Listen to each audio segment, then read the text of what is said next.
Get on. Good morning, cricket fans, and welcome to day 2 of the Pepsi Cup here at the lovely Vinor cricket ground in Prague in the Czech Republic. Wonderful to have your company. I'm Phil G. You might know me from the CE Cup last week here in Czech Republic, or from ECN Chat. I'll be taking you through today's play. We've got 3 T20 games coming up today. The first one here is the Czech Eagles versus the United Challengers Cricket Club. And this is going to be a great game. The Czech national team Eagles. It's basically, you could consider this as the B team, the second squad, as compared to the team we saw last week in the Central European Cup here. Full of players who are knocking on the door of national selection, getting very, very close. And we have the first ball of the day. Oh, nicely bowled, just tucked away on the leg side there for a dot ball. Nice start there from the bowler from United Challengers. Yeah, it's a beautiful day here in Prague. Anyone who was tuning in last night for match 3 would have seen the end of the game be reduced thanks to a storm that hit the ground quite hard. Oh, watchfully let go through to the keeper, that delivery. Nice around about sort of 5th stump channel there. It's a bit of a change from last night. Lovely blue skies. There's a breeze coming across the ground. It's not a gentle breeze. It's persistent. It'll help the bowler with a bit of in-swing. Just like that. Oh, dodgy outside edge. And the Eagles are on the board with 1 run there. A little bit of a streaky shot there. So United had an interesting day. So United Challengers, they had a good wind over Accord yesterday, and then they met the Sledgehammers in game 3. And unfortunately, because it was a rain-affected match, during their run chase, they didn't quite get up to the level of Challengers, and that has mystified the batsmen completely.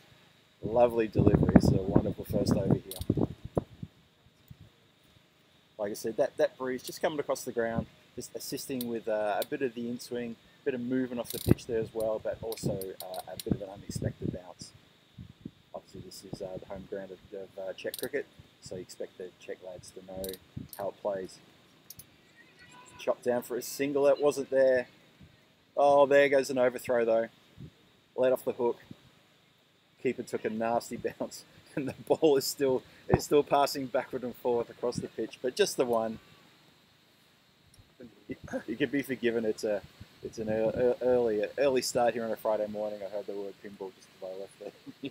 That's a very good description.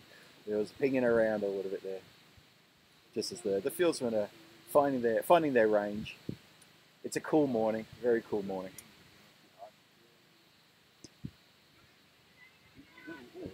Nicely guided just backward a point. Bit of hesitation there from the 2 batsmen.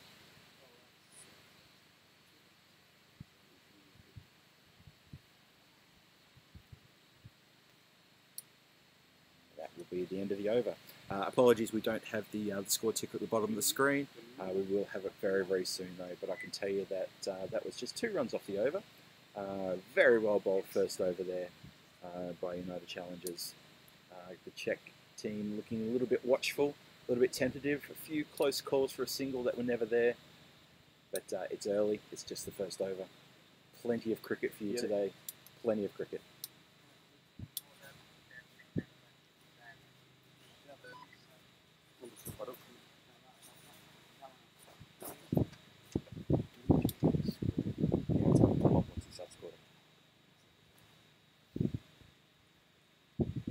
The scorecard up for you very, very shortly, folks. Bear with us.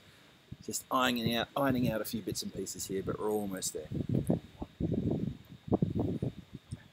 Thanks again to everyone for joining us here in Vinor. Beautiful day. A few clouds about, breeze coming across the ground, and very cool conditions. Probably around about sort of 13, 14 degrees right now. Ooh, that got up. Bit of a surprise to the batsman there, bit of a good morning. Something to put in your cup of coffee. Lovely delivery. So the United Challengers had 2 games yesterday, so they've already seen how this pitch has been playing in these conditions. That's just nudged down to backwater point for just a single. So yeah, the Czech batsmen haven't had this is their first game for the tournament. They've got 3 games today, back to back, I guess you could say that. Have a quick word to their coach just before the start of play, and he said that there's a few more players coming in later on the day. This was a team that was put together very, very quickly over the last few days, and they're looking forward to taking on the competition. Yeah, just pushed ever so gently into the gap there through the covers, and that's going to go for a couple out to the boundary. And that's a nice little shot. So yeah, this Czech Eagles team, always referred to as the development team, so the seconds team here in the Czech Republic, and a bunch of guys who are knocking the door of national selection, forcing the selectors to have a look at them in this tournament. Ooh, a bit of a nothing shot that. There was a bit of a noise, but it was not bat on ball. It was maybe bat hitting the boot of the player. But some good, genuine lift coming through there. Really good lift.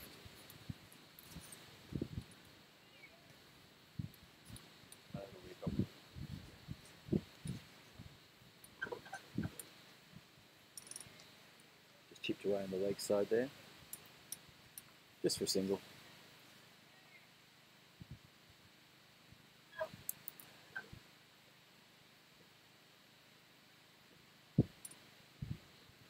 Keep going on.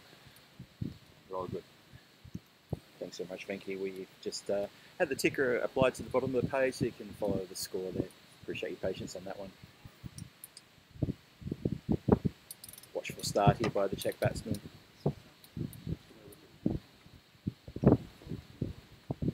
That's the end of the second over. Very good second over that. 4 runs off it. A few prods through the covers there by Sid Good. And 6 for no loss is the Czech Eagles after 2 overs.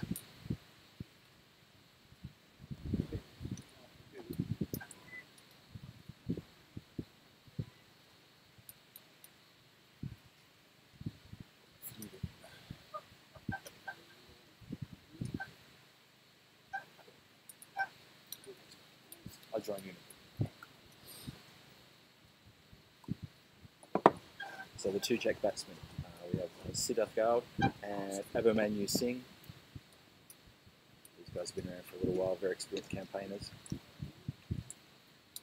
Bit of a miss hit, just down to a 3rd man boundary, single taken. Yes, both these batsmen for Czech Republic have been around the traps for now quite a while. Sid has been in and out of the national team. Abhimanyu Singh, I think he's been in the national team for a few games. They find themselves now here in the Eagles, playing in this Pepsi Cup. Oh, it was a bit of a dangerous single there, bit of a mix-up. I think there was a slip and ended up being a dot ball. Yeah, Fieldsman came charging in there, preventing the run. But yeah, his misfield almost opened the door for a single, but I think the batsman already decided. Well, one of the batsmen for sure, Abhimanyu Singh, had decided there was not going to be a single there.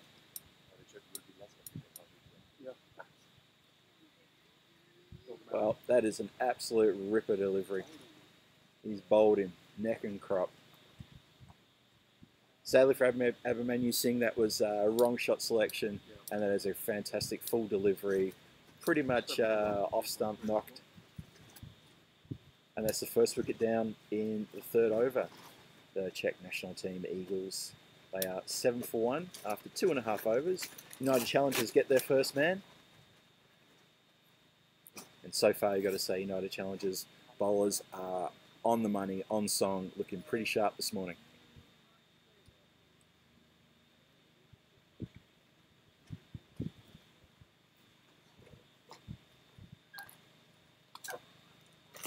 Oh, it doesn't say anything. It's just you.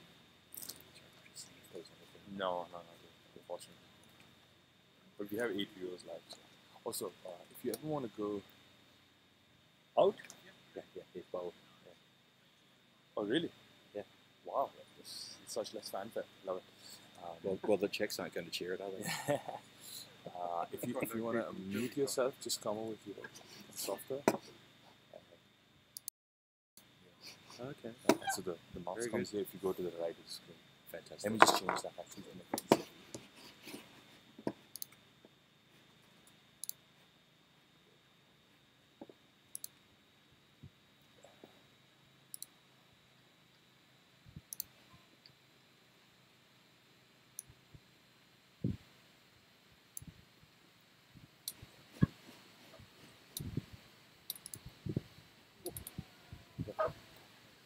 Happy that. Thanks for bearing with us there, folks. Just sorting out a few technical glitches here, but we're smooth and we're up and running now. New batsman, Ayush Sharma, who just copped a lovely welcome to the crease. Very sharp delivery.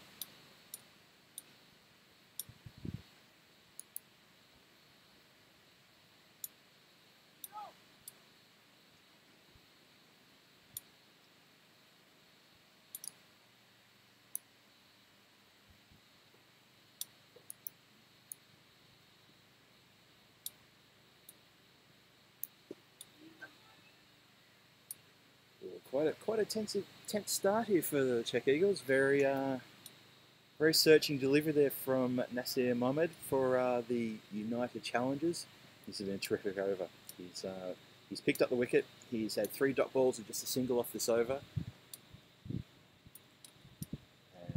without trying to state the obvious, Ayush Sharma will be wanting just to see this ball out.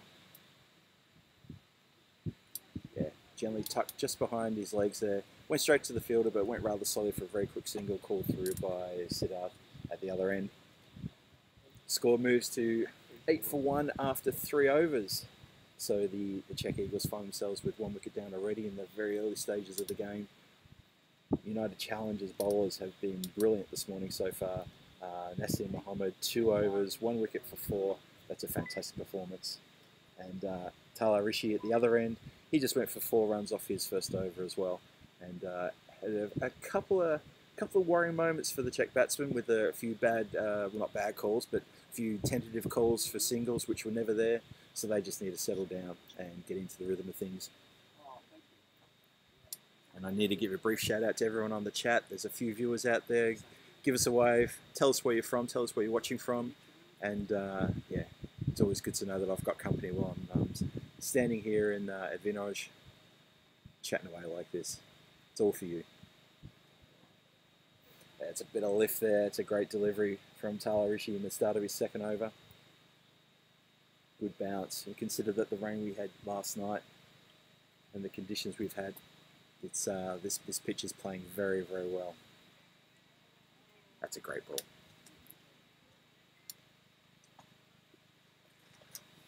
Czechs 8 for 1. Yeah, Ayush Sharma taking his time. He's not in a rush. He's having a good look here. Just a reminder, the Czech team have the Eagles. They have three games today. Obviously, the first one here against United Challengers. Oh, very watchful. Very watchful. It's a fantastic delivery, right in that channel, and that's a perfect pitch as well. Yeah, the second match they've got after this one is against the Sledgehammers, who had 2 fantastic wins yesterday. Their first win in the morning was a dominant performance over Accord, and the Czechs will round out today with their game against Accord Cricket Club. Oh, nasty! That really got up. Oof. Bit of an appeal from the bowler. Nobody else was moved. Well, Ayush Sharma was moved. He had to move out of the way quick smart. He's tapping his helmet. I think he's trying to give you an indication there that they may have just collected some of the helmet as it went past. Certainly close to being on the over if it wasn't actually on the over. That was a wicked delivery. I wouldn't like to. Oh, slower ball. Just literally just dropped his feet on the onside for a very quick single. Quick running there by the Czech batsman. Need to keep this strike turning over. Need to make sure that there's some scoreboard pressure on the fielding team as much as they need to keep their wickets. Now, Siddharth Gaud. Oh, he's gone high, he's gone long, and that is going to go to the boundary line. No, it looks like it's just been pulled up inside the line. That's wonderful fielding. And they get through for a deuce. Lovely, lofted on drive from Siddharth there. Doesn't mind going aerial, does Siddharth. Doesn't mind that at all in these early stages of the power play. Why not? There's only 2 men allowed out during the power play, the first 6 overs of T20. So that was a safe shot to go. He was hitting into the wind. I think it did get held up. It did get quite high there. So into the 4th. Czech national team Eagles 11 for 1 after 4. United Challengers really applying some pressure here. I got to say, their bowling so far has been pretty good. Been on song, I reckon. Tala Rishi finishes 2 overs with no wicket for 7. And Nasir Mohammed, pick of the bowls so far this morning, 1 for 4 off his 2.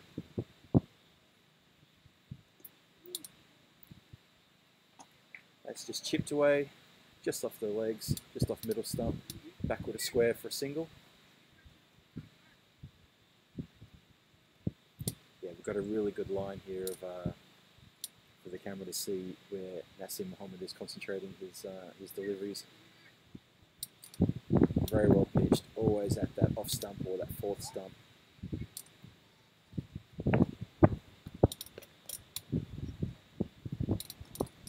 Just a slight delay here while a little bit of protection was thrown out to the field.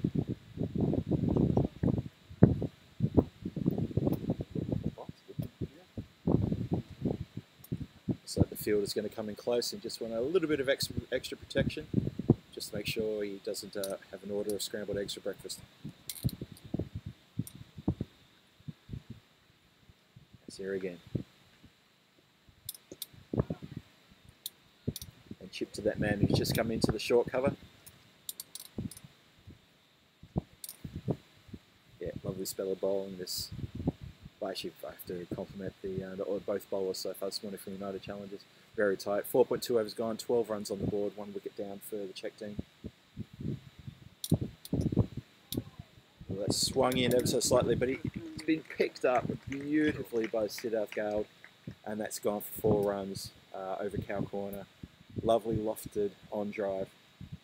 That did angle in, but it was right in that slot, that sweet little slot. So it was just a gentle sort of half step out and collected it over the infield. Lovely shot. Siddharth moves to 11 from 11. He's scoring quite freely. He's been not afraid to free his shoulders and go for the lofted drives.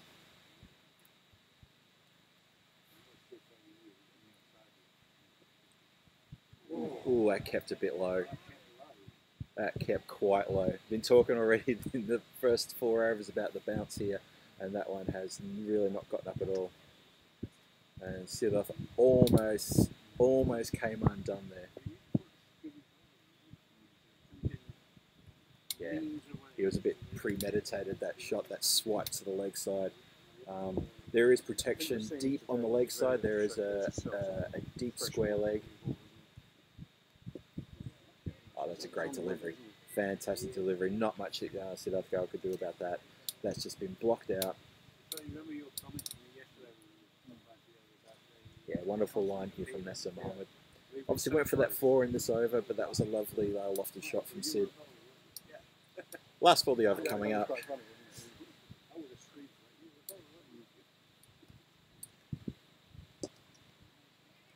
Slight little miss hit. Oh, and a bit of a misfield as well.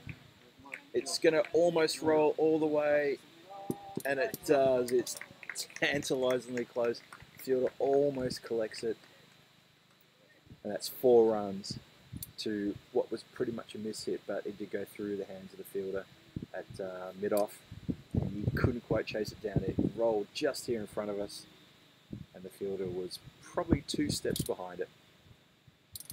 So that's turned out to be a bit expensive over for Nasir Mohammed, a good over for the Czech national team. They step up to an over Czech at 5 overs. 20, we are 1 minute behind, just the 1 20 minute for behind 1 at this stage. after 5 overs. 2 boundaries off that over. And Siddharth Gail moves to 15 runs from 14. And I think United Challengers will be having a look at Siddharth and thinking we probably need to remove this guy. Yes, I did that. Because he can be quite devastating. I've seen him in really good form. A couple of years ago, I saw him in a Czech national team match. He might have even actually been here at the Pepsi Cup last year, where he put on a very quick 5:40 and 40 something.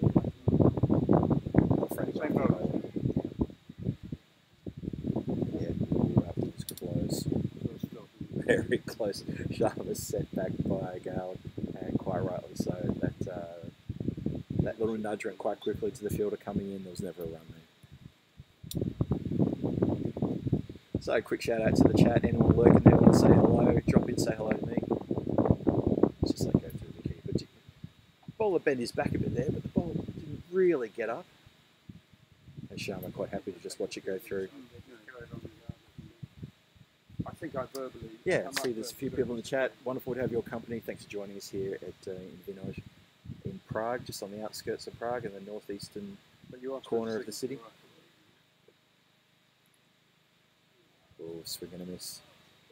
Now, Sharma has been quite watchful for a few deliveries there.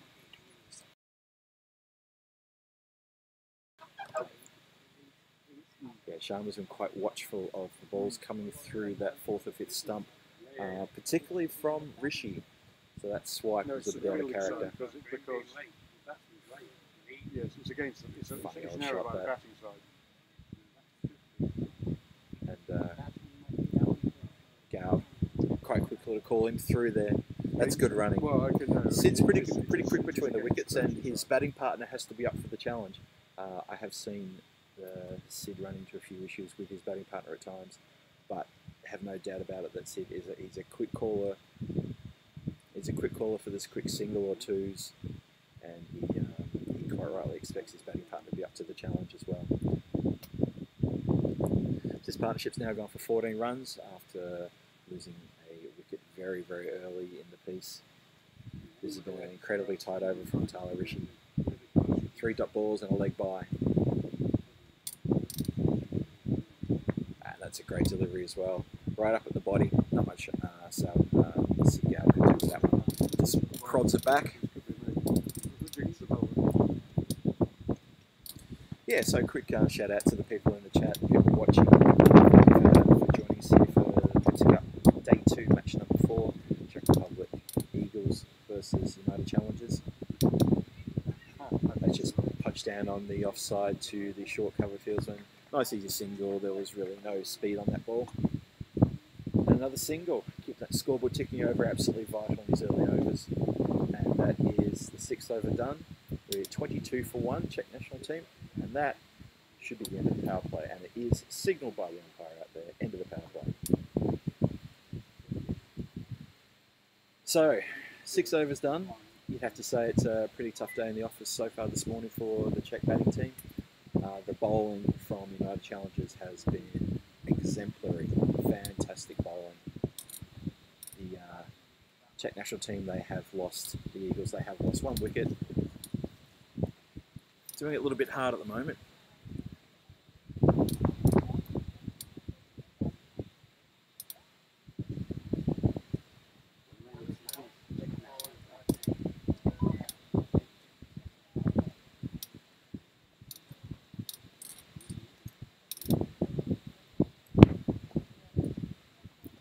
And on behalf of the organisers of the Pepsi Cup and the Cricket Academy here in Czech Republic, I just want to welcome everyone to the chat.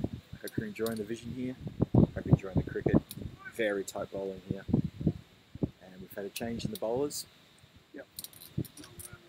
Now we have Rajiv Gamanja. Looks like a left arm around the wicket. Fielders have gone back on the boundary. There's a lot of protection. And just watch from there on that first delivery is Agesh Sharma. Yeah, there's a bit of protection here. We've got square on the leg side, square leg. We've got cow corner. We've got a deep mid on. We've got a deep mid off, and someone out in the extra cover region on the boundary.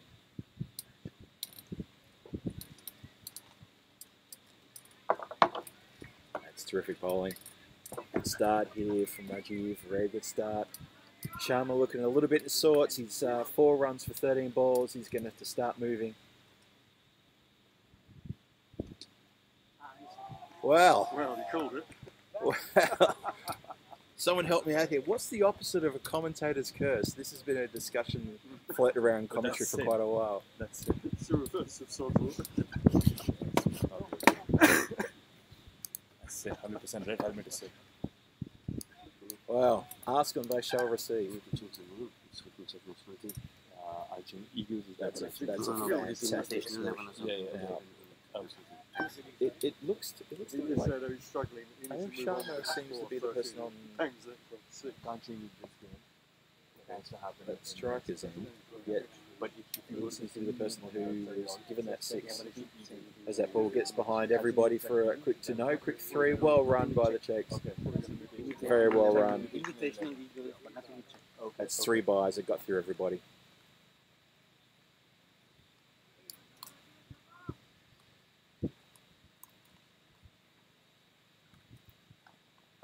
Yeah, Venki just joined next to me, suggesting that was Sid who smacked that 6, and I have to agree with him.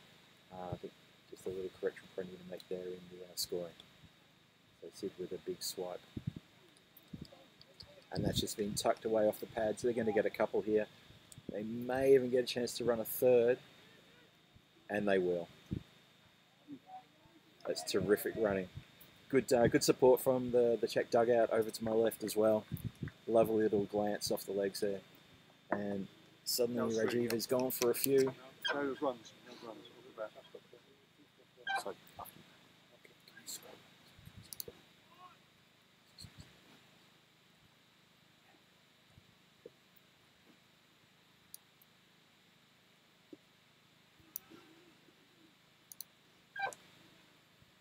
Oh, some very good running there.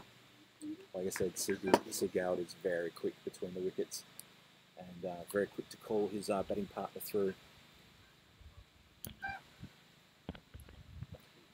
Yeah, we've got our score correct in front of us, and that was indeed Sigurd who took the bowl to task and put him over Cal The corner. important things are now arriving.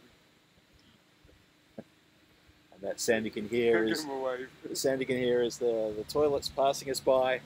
And as that's been pointed out to me, the most important thing at the field here today.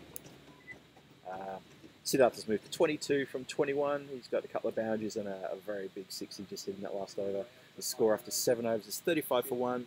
Czech national team, the Eagles, are picking up the pace a little bit now. Funny how they picked up the pace as the power play is finished. But that was a very, very good over for the Czechs. 13 runs off, including that huge 6. So it's a double change. We've got Faraz Syed coming on from the northern end, or Shako end.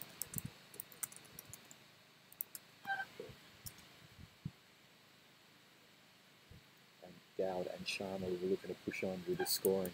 7 overs gone, 35 on the board. Look, that's another spin attack coming on.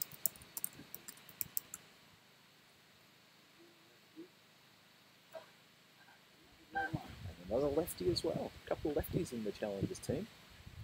He's pushed out a little bit too wide and indicated by the umpire. Morning, Phil. Pinky, good morning. Yeah. How are you today?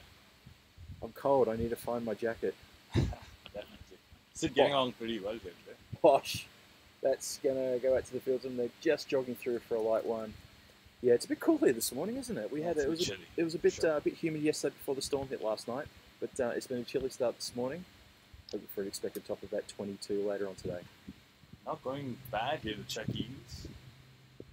35 for 1 and 7.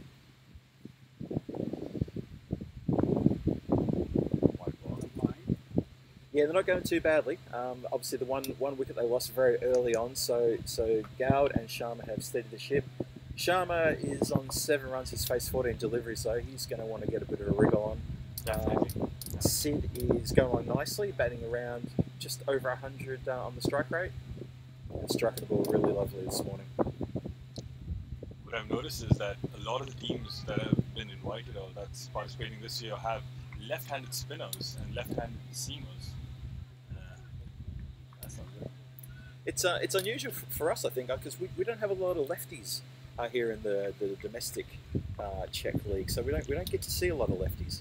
We recently lost a really good one. Kyle Gillen moved away. Oh, Kyle, yes, of course.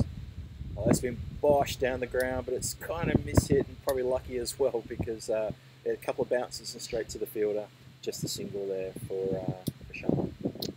So Phil, what do you think the Eagles need here? Like, what do you think is a good score here for them?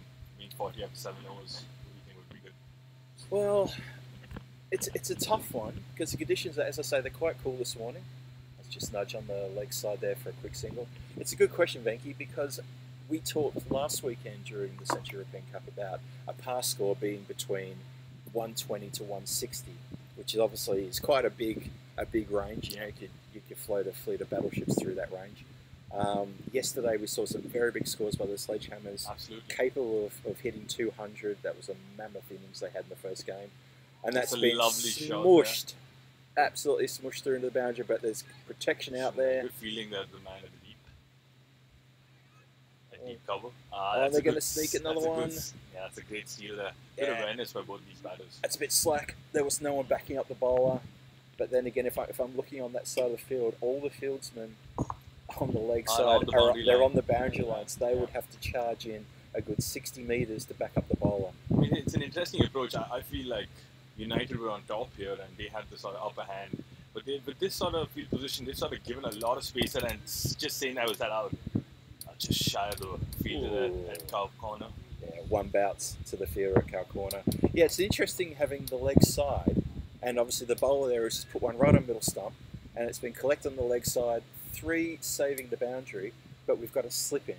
Now, if you're going to bowl it not to your field, we're going to put it on leg stump, you're going to need some bit more protection in the infield to stop that single or twos on the leg side. Strange old field decision there. 8 overs gone, 44 for 1, Czech team.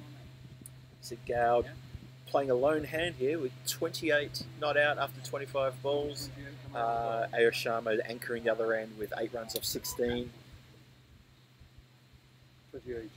What do you think's a pass score here, Venki? Are you thinking? I'm sorry, I didn't even answer your question. Actually, I'm thinking they need to. For me, 120 is a minimum score. I think you want. Yeah, which could be defendable. I think you need to be setting that target, which is 1 run a ball. Let's at least get to that. And it's a bit of a slow start. Obviously, they've got a lot more batting to come. They bat well. The Czech team. It's their home ground. They know the ground well. Absolutely. Something they play day in, day out. Yeah, for sure. Yeah. I think you need to be 150 in a T20 on this ground. I'd say 160, Phil. I'd say somewhere around 150, 160. I think that'll give them that confidence of sort of going in psychologically, being like, okay, guys, we can get this. If we get a few wickets in the power play, restrict them within 10 overs, keep them a little low, we could sort of get them. So yeah, I'd say 150 and 160, somewhere in between. Yeah, I think that's a good call, thank you. I think if Sid bats all the way till the end, he plays his full 20 overs, but of course, at striking the way he is, I think they'd comfortably reach it, but it's just about Ayush getting along, as you mentioned. Yes, Sid playing these little nothing shots, these little prods into nowhere. But when he, puts a bit of oomph behind it like he did just then, he's connecting. Yeah. I guess he's been batting pretty well, but I guess there is that that tendency of his to sort of just tuck it away, and he could give an edge to that. There were many edges yesterday caught by Azam Khan from the Sledgehammers. Fantastic keeping against stumps. Is that out? No, just about the bowler's head. Yeah, he's lofted that nicely into a very vacant regulation. You mid on, could mid say, off. Yeah, that was a wide from our angle here, but still one run. It's a strange old shot. Just to put it over the bowler's head. It's more like a tennis for shot. A single. It really was just a lofted drop shot. Yeah. It was a normal cricket shot, which is probably an indication it probably would have been a one. Muted appeal. There have been keeper was sure. Three appeals in this over for caught behind and all not given out. No, I think there's been some pretty big space between bat and ball on that one. Yep. The prod shot they're going for, if they get it through the fielders close in behind point, it could run away. Oh, that spun in a bit. slightly dabbed away. Yeah, he got a bit of grip there, didn't it? Where you probably wouldn't have, it should be Single there. regardless then, because the wind is blowing away. That was Sunil Rayan was the new bowler coming on. And one more to go for Sunil. He's gone for 4 runs in his first over. There's Sharma facing. The rate the projected score is 109, and I'm sure the Czechs want to at least make it 130 here to make it a little competitive. Yeah, I like your call of 160. It gives the bowlers a bit of confidence. Yeah. When they're pitching it up. And lovely delivery, watchfully played. Darted in. So Ryan sees out his last ball of his first over with a dot ball, and he's gone for 4 in his first over. Some very tight bowling here from the United Challengers. They've impressed me with their bowling this morning. There was a couple loose overs. One loose over went for about 13. Sid freeing his shoulders and smacking a 6 through cow corner. But otherwise, I think the bowling this morning has been nice and tight. Yeah, it's been really good. And even yesterday, I think both teams have adapted well, because Sledgehammer started off with the spinner, and today spin bowlers have come on immediately after the power play, which is sort of expected. But that's, I feel like it's harder to play slow bowling on in these conditions as compared to pace coming onto the bat. Okay, for some reason I didn't know. The way it looks, I'm guessing it could be another left armour. Yeah, it's funny how the spin bowlers and the slow bowlers are the ones who tend to trouble the batsmen a lot more here in Vinor. We've seen that in recent times as well. The pace bowlers, they generate really good pace, and once the batsmen get used to it, there's a lot of runs scored behind the bat. Yeah, point. Little nudges here and there. We saw a lot last weekend, a lot that were flying off on the offside behind point. Another left armour. Sid going for the attack. Is that a catch? Right down his throat. Right down his throat. Couldn't have picked the fielder out any better, unfortunately, for the Czech team. Sid Uthgard, who was playing a lone hand at the forefront there, has gone for 30 runs. Yeah, 30 deliveries. Unfortunate. Tried to clear the fielder there, or try to hit it between that gap, but just caught the fielder straight down his throat. The shot looked good. It sounded good, didn't it? It looked really good from here, yeah. Just didn't have the legs. There is a bit of a breeze coming across the ground. Maybe it held up ever so slightly, but the fielder's had plenty of time to set himself. And I think, as you said, straight down his throat. I wonder if the strategy here from the Eagles is to keep Ayush late, because Ayush is also someone who can clear the boundary here. Not to be underestimated just because of the slow slide rate. This man can hit. But I wonder if they want Sid to keep going, all guns blazing, and sort of Ayush to go home to the end. But in my mind, I thought it would be the other way around, knowing how Ayush is sort of getting along at the moment. A lot of dots on his end. Yeah, no, I think it's a really good point. I mean, Sid has steadied the ship after that first wicket fell. He scored 30 runs in pretty much in even time. So he's done his job as an opener. And now the middle order. We're in the 10th over now. So it's up to the middle order now to start their run, and we know that I'm going to be any stranger to Voida in the lineup today. Yeah, Void. I believe Void is playing. I did see him. Yeah. He did actually walk over and give me a little slap on the back. Yeah. He helped out with directing the side screens today morning. Thanks, Void, for filling in. Veteran of the scene.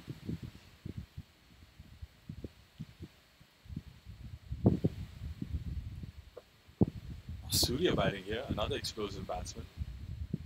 That could run away before, but maybe not. No, that should be pulled up just inside the line. Oh no! Oh no! The foot fielding has not worked.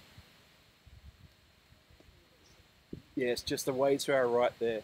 The foot fielding, which it seems to be the preferred option of many fielders. To be fair, Phil, yesterday the Sledgehammers, or I think both United and Sledgehammer, were doing a really good job with foot fielding right over that extra cover there, or you could even say square leg, and they saved quite a few runs. Hey, sometimes we it do works. have some Messis in our amongst us. Sometimes it works well, and other times it's pretty comical. I cringe thinking about the rolled ankles. That's nicely just pushed back there. Very actually played. Yeah, but that's a really good start for Surya to collect that boundary.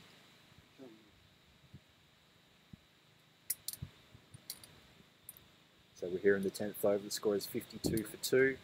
A couple more balls to come in Rajiv's over. He went for a few runs in his previous over. This one is a lot better. That's a lovely shot. Having said that, and get there. Yeah, absolutely comfortably well.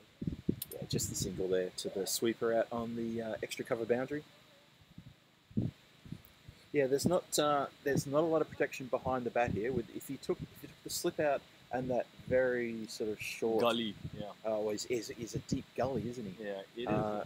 It's See, catching like, position. It's like a fly third man, but fly third man would be a little more back. It's not a wide here. I think Ayush is looking for the wide.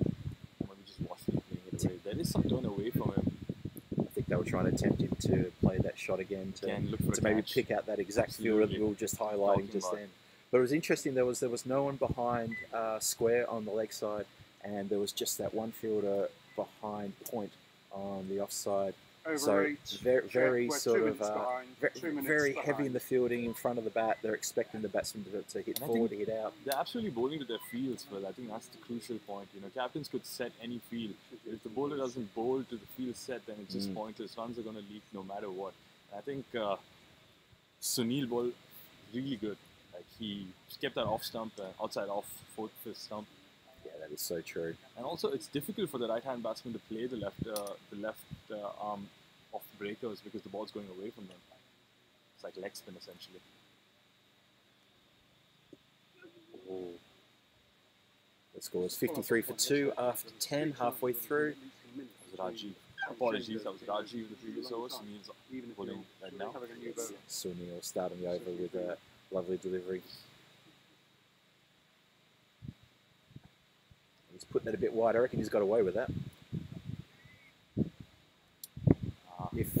If they can cut through the infield, there's a very vacant point and boundary that goes right around to a vacant third man as well. So anything behind point could run away to the boundary. I reckon that's the shot that Surya was going for. They used to playing pace on the ball, you can get away with that. It is pretty quick there, and it is slopey there. So absolutely, if it gets across the 30-yard circle, it is four. But we had rains last night, so the outfield could be a bit slow, and the grass might have grown. So it's tough for the batters today to get currency for their shots. Yeah, we did have a lot of rain yesterday evening, and the sun's been out for most of the morning already, but it's still very early in the morning. The wind's been picking up as well, so the ground will be dry. But I agree with you. I think in the next match, and obviously the match later today, fingers crossed there's not going to be any more weather. There's no more nasty weather forecast. Inshallah. No showers like that. We will see. We will see that ball running away to the boundary rather quickly later on today. Paid there, but the fielder picks it up easy. No single there. I wonder if they need to sort of start converting those into the leg side, sort of convert these balls, use their feet a bit more, come out to the pitch of the ball. Yeah, maybe they need to get a bit inventive here. Yeah. They do seem to be trapped in their crease at the moment. Yeah, that shot was coming, wasn't it? The shot was coming, but he clearly had no idea about that, Surya. Just hoping to connect. And despite having that really nice start where he'd picked up a boundary in his first delivery, he's not done much in the following 7 or 8 deliveries. He's now 5 runs off the 10 balls.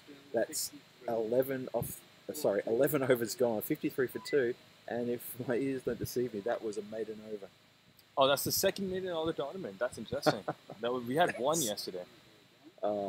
Very well bowled by Sunil Ryan. That was excellent. Would you give the man of the match or the player of the match straight away to the bowler who gets a maiden in a T20, or does someone else get? Does someone else get it? Well, they definitely deserve the compliments and the pat on the back for bowling a maiden in the T20. Probably a player of the match is a bit much, but they are as rare as hen's teeth. Those. Yeah.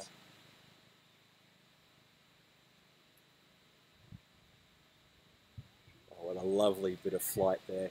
Oh, I love to see a spin bowler not afraid to toss it up to a batsman. That's exactly what I was saying yesterday from Sledgehammers. I think the Sledgehammers, that was a tactic from the first over. They were looping it up. Ayush pulls away here, a lot of chatter. Yeah, I think the United Challenge is going to feel pretty good about the position of their of this match right now. I'd actually say no. I'd actually say they'd be a bit nervy. They'd be looking to put on a target. They're going a bit slow. I mean, they do have wickets in hand, but they're not really going for the singles now, or even trying to play a bit aggressive. The intent's been pretty defensive, if anything. But United Challengers will feel good about. Oh, I apologize. Yeah. No, the Czech team will be saying exactly what you just said. They'll be a little bit nervous, but the Challengers will be thinking this is right where we want them. Oh, the Challengers will be super happy with where they are. Couldn't agree with you more. Yeah. Bit of a streaky uppish swipe there through the mid-off position, but just for a single. Yeah, the Czech team are going to have to start getting inventive, aren't they? I mean, absolutely. Time you get it along, you need to keep it moving. Time really is starting to run out for them. It's we're halfway through the 12th over. Run rate is less than 5. It's a lovely shot there. It's probably only a single. That's exactly where I got the fielder out there. Yeah, these two fielders, Ayush Sharma and Surya Rangarajan, they do need to get on with it. Yeah, Surya's faced 2 overs almost now. I kind of feel like if they're not going to get on with it, then they probably need to make way for someone who can. As we say it, it's probably just a single. Good fielder. Stopped there by the fielder. Yeah, good running for 2 though. There was always going to be 2 there. Yep. Sharma's been out there for a few deliveries now. He's on 12 from 23. Almost 4 overs. Almost 4 overs for only 12 runs. Yep. I think he needs to accelerate, and he needs to start accelerating from the next ball he faces. He's got to show that explosive side of his now. It's now or never. Yeah. I mean, it's not going to be easy pickings for these batters. These batters are used to slightly more wayward bowling in the domestic league, where you get like maybe 3 good balls and then 1 full ball where you can convert that into the boundary ball. So there's the pressure off of you, and you get the singles and the wides. But this is a quality side from Qatar United Challengers. They're bowling spectacularly here this morning, and they're dominating the Czech side here. That's right. It's something I actually forgot to mention, that the United Challengers are a team out of Qatar. Yep. So it's really lovely to have them here for the Pepsi Cup.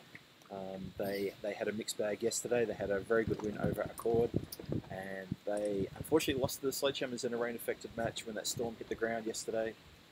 They'd already lost 6 wickets pretty cheaply in their run chase, but things that got steadied by the lower middle order.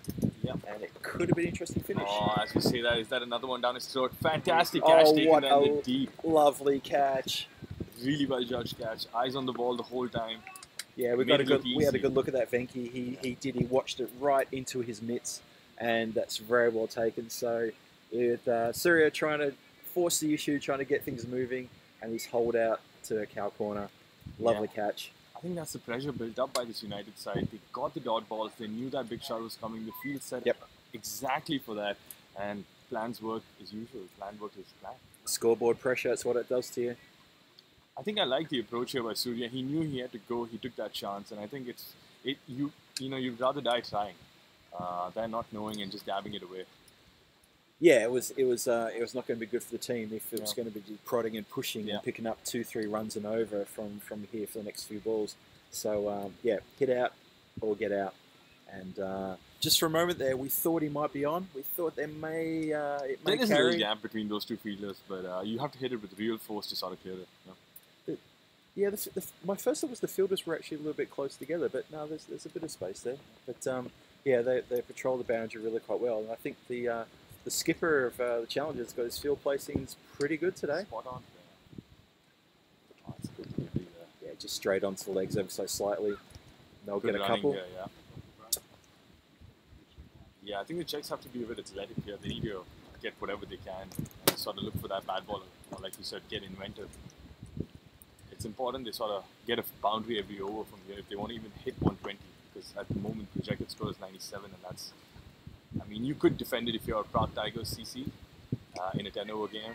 Another one here, but it just misses the field and 4 runs. Shot. Lovely shot, that. Good batting there. New batsman is Naveen Ganasakaran, and he started off really well. Gone out there probably with a word in his ear from his skipper, told to put the foot down.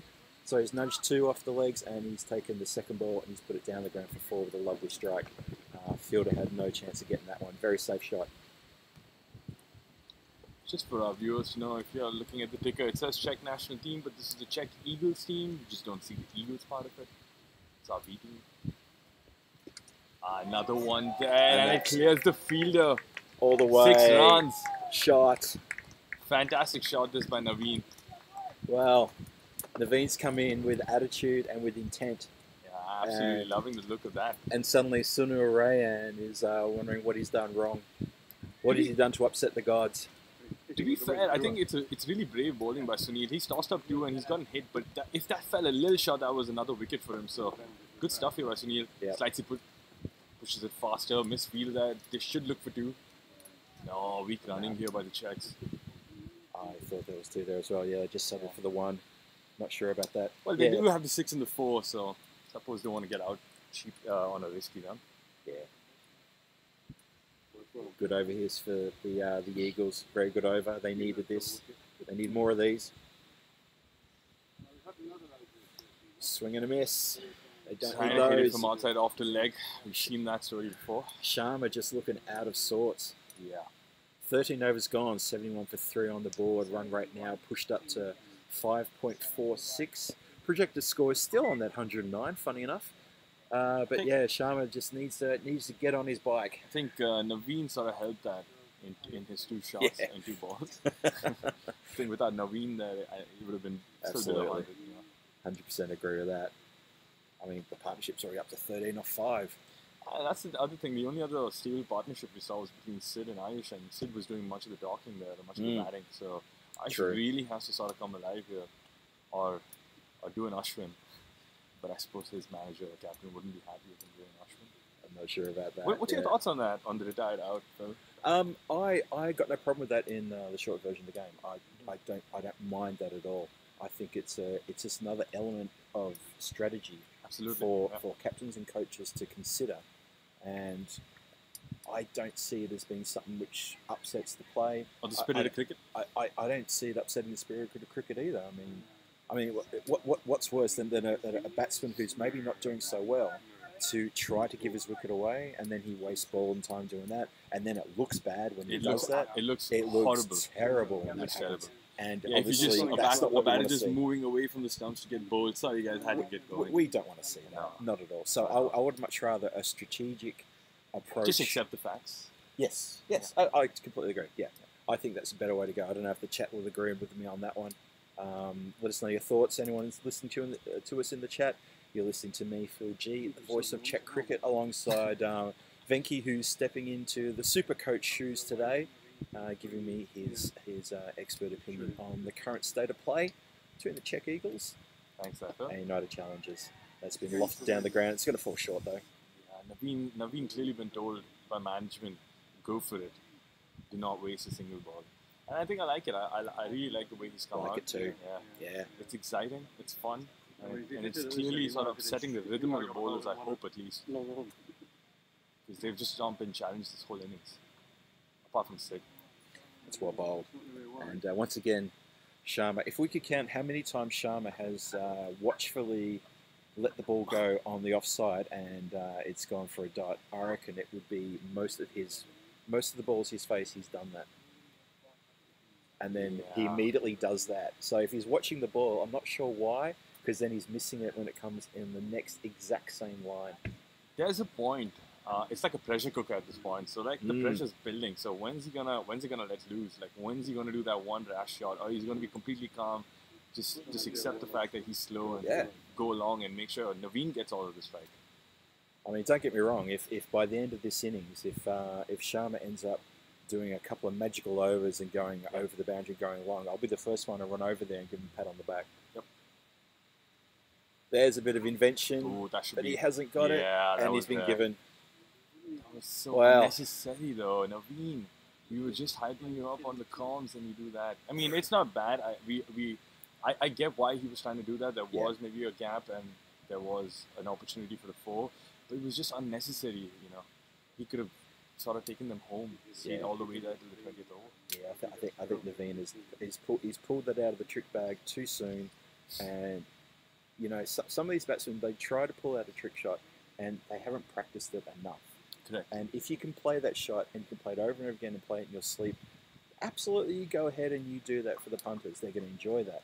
But Naveen has come in with a cameo where the Eagles needed someone to stick around for the main part. Yep. And that's really quite unfortunate. We've lost. Well, they've lost Naveen now. I think now there's more pressure on Ayush to sort of, what do I do? Do I anchor? Do I hit? What do I do? Yeah. Because he's faced the most number of balls now, I suppose, as a batter in these innings. So he probably knows what's happening out there best. So Yeah, I think he's almost facing the same number of balls that Sid Gow faced.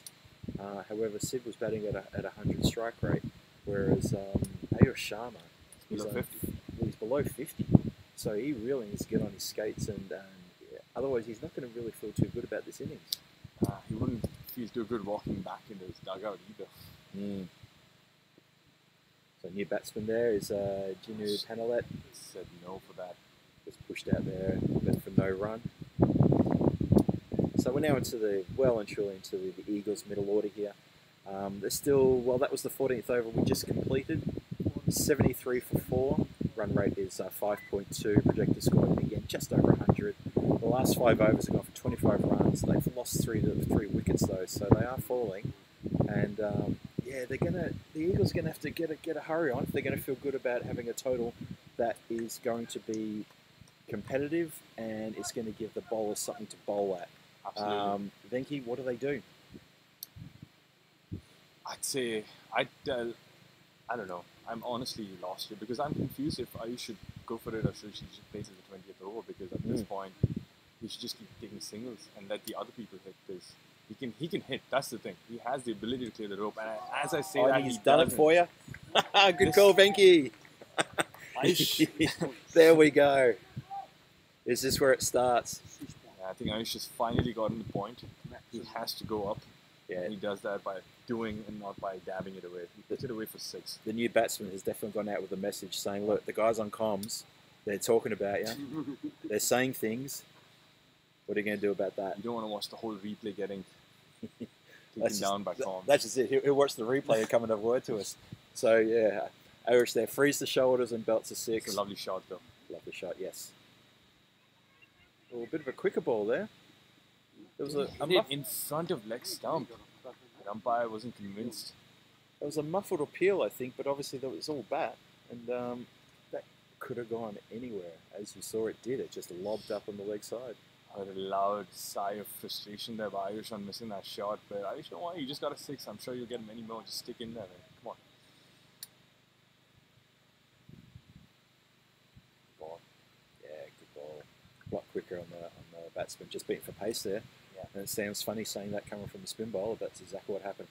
I think the 2 balls that he strayed, middle and leg, or a little shot he got put away, but when he came back to outside off in the 4th, 5th stump, it's been hard to hit him. It's a good line. Yeah, good line. Very good line. So after get taken for 6, the bowler's coming back very nicely. Sunil Rayan, he's a smart bowler. He's been pretty impressive. He did go for a few in the previous over though, but his first 2 overs were very good.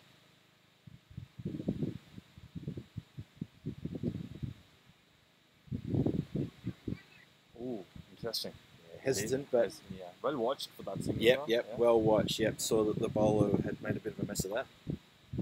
Quick single. It's interesting. His 9 side is still chirpy at the 15th. Oh, I mean, of course, they have all reasons to be this. The score to 81 for 4, but it's nice to see that energy all the way through. Yep. He's giving that a shot. He has not quite pierced the gap. That's really well picked up on the boundary. He's stuck there by the boundary rider. Keen fielding. Yeah, that's the same guy who took the catch in the previous over, wasn't it? Absolutely. Yeah, some very good fielding out there. And that brings the 15th over to the end. 82 for 4 to 15. We're on the charge home now for the Eagles. 5 overs to go. And this is they're going to have to throw caution to the wind and try and boost this score to get something competitive on the Average scoreboard. updates from Richard, it's 1 minute behind, just 1 minute behind. Just here, Richard Eames from Luxembourg say to his fellow umpires that they're 1 minute behind the over rate. And yesterday we did see a card getting fined, getting penalty runs, 10 runs of those. And That's right. And that made it easier for Sledgehammer to go over 200, which they would anyway comfortably have gotten. But you don't want to give away any runs here in the position you are, United Challengers. So I hope you're quick on that.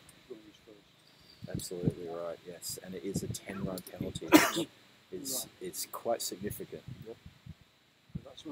120 or 130 now is a much more I think ideal score to at least defend from my 150, 160 niche. I think the way it's going, it's like hard to hit 150. Yeah, I can't see where it'll come from, to be honest. Even 120 looks a bit hard at this point. Yeah, to get to 120, they need to lift that run rate even more. But at the moment, this 5.5 and over seems to be sort of the Eagles' pace. I think they've understood that the runs matter here, not the singles or the doubles. They're not bothered by it. They just push the square leg guy back to deep square leg, so they've understood that. Give them those runs. We don't. It doesn't bother us. Again, there's no one behind square leg, back of square leg. There's no one behind point. Has to ball the tight line outside off, or the sweep comes into play. So if the batsmen want to get inventive and play some sort of ramp, scoop, reverse or something, they're going to have to try work pretty hard to get to the pitch of the ball and play it behind those positions. But that's where the gaps are. Well, hands on heads from the bowler. Batsman goes for a swipe, a swish. I could hear the air being cut as he brought the willow through there. And the wicketkeeper missed the stumping as well, possibly. So that's all happening here in Vinor.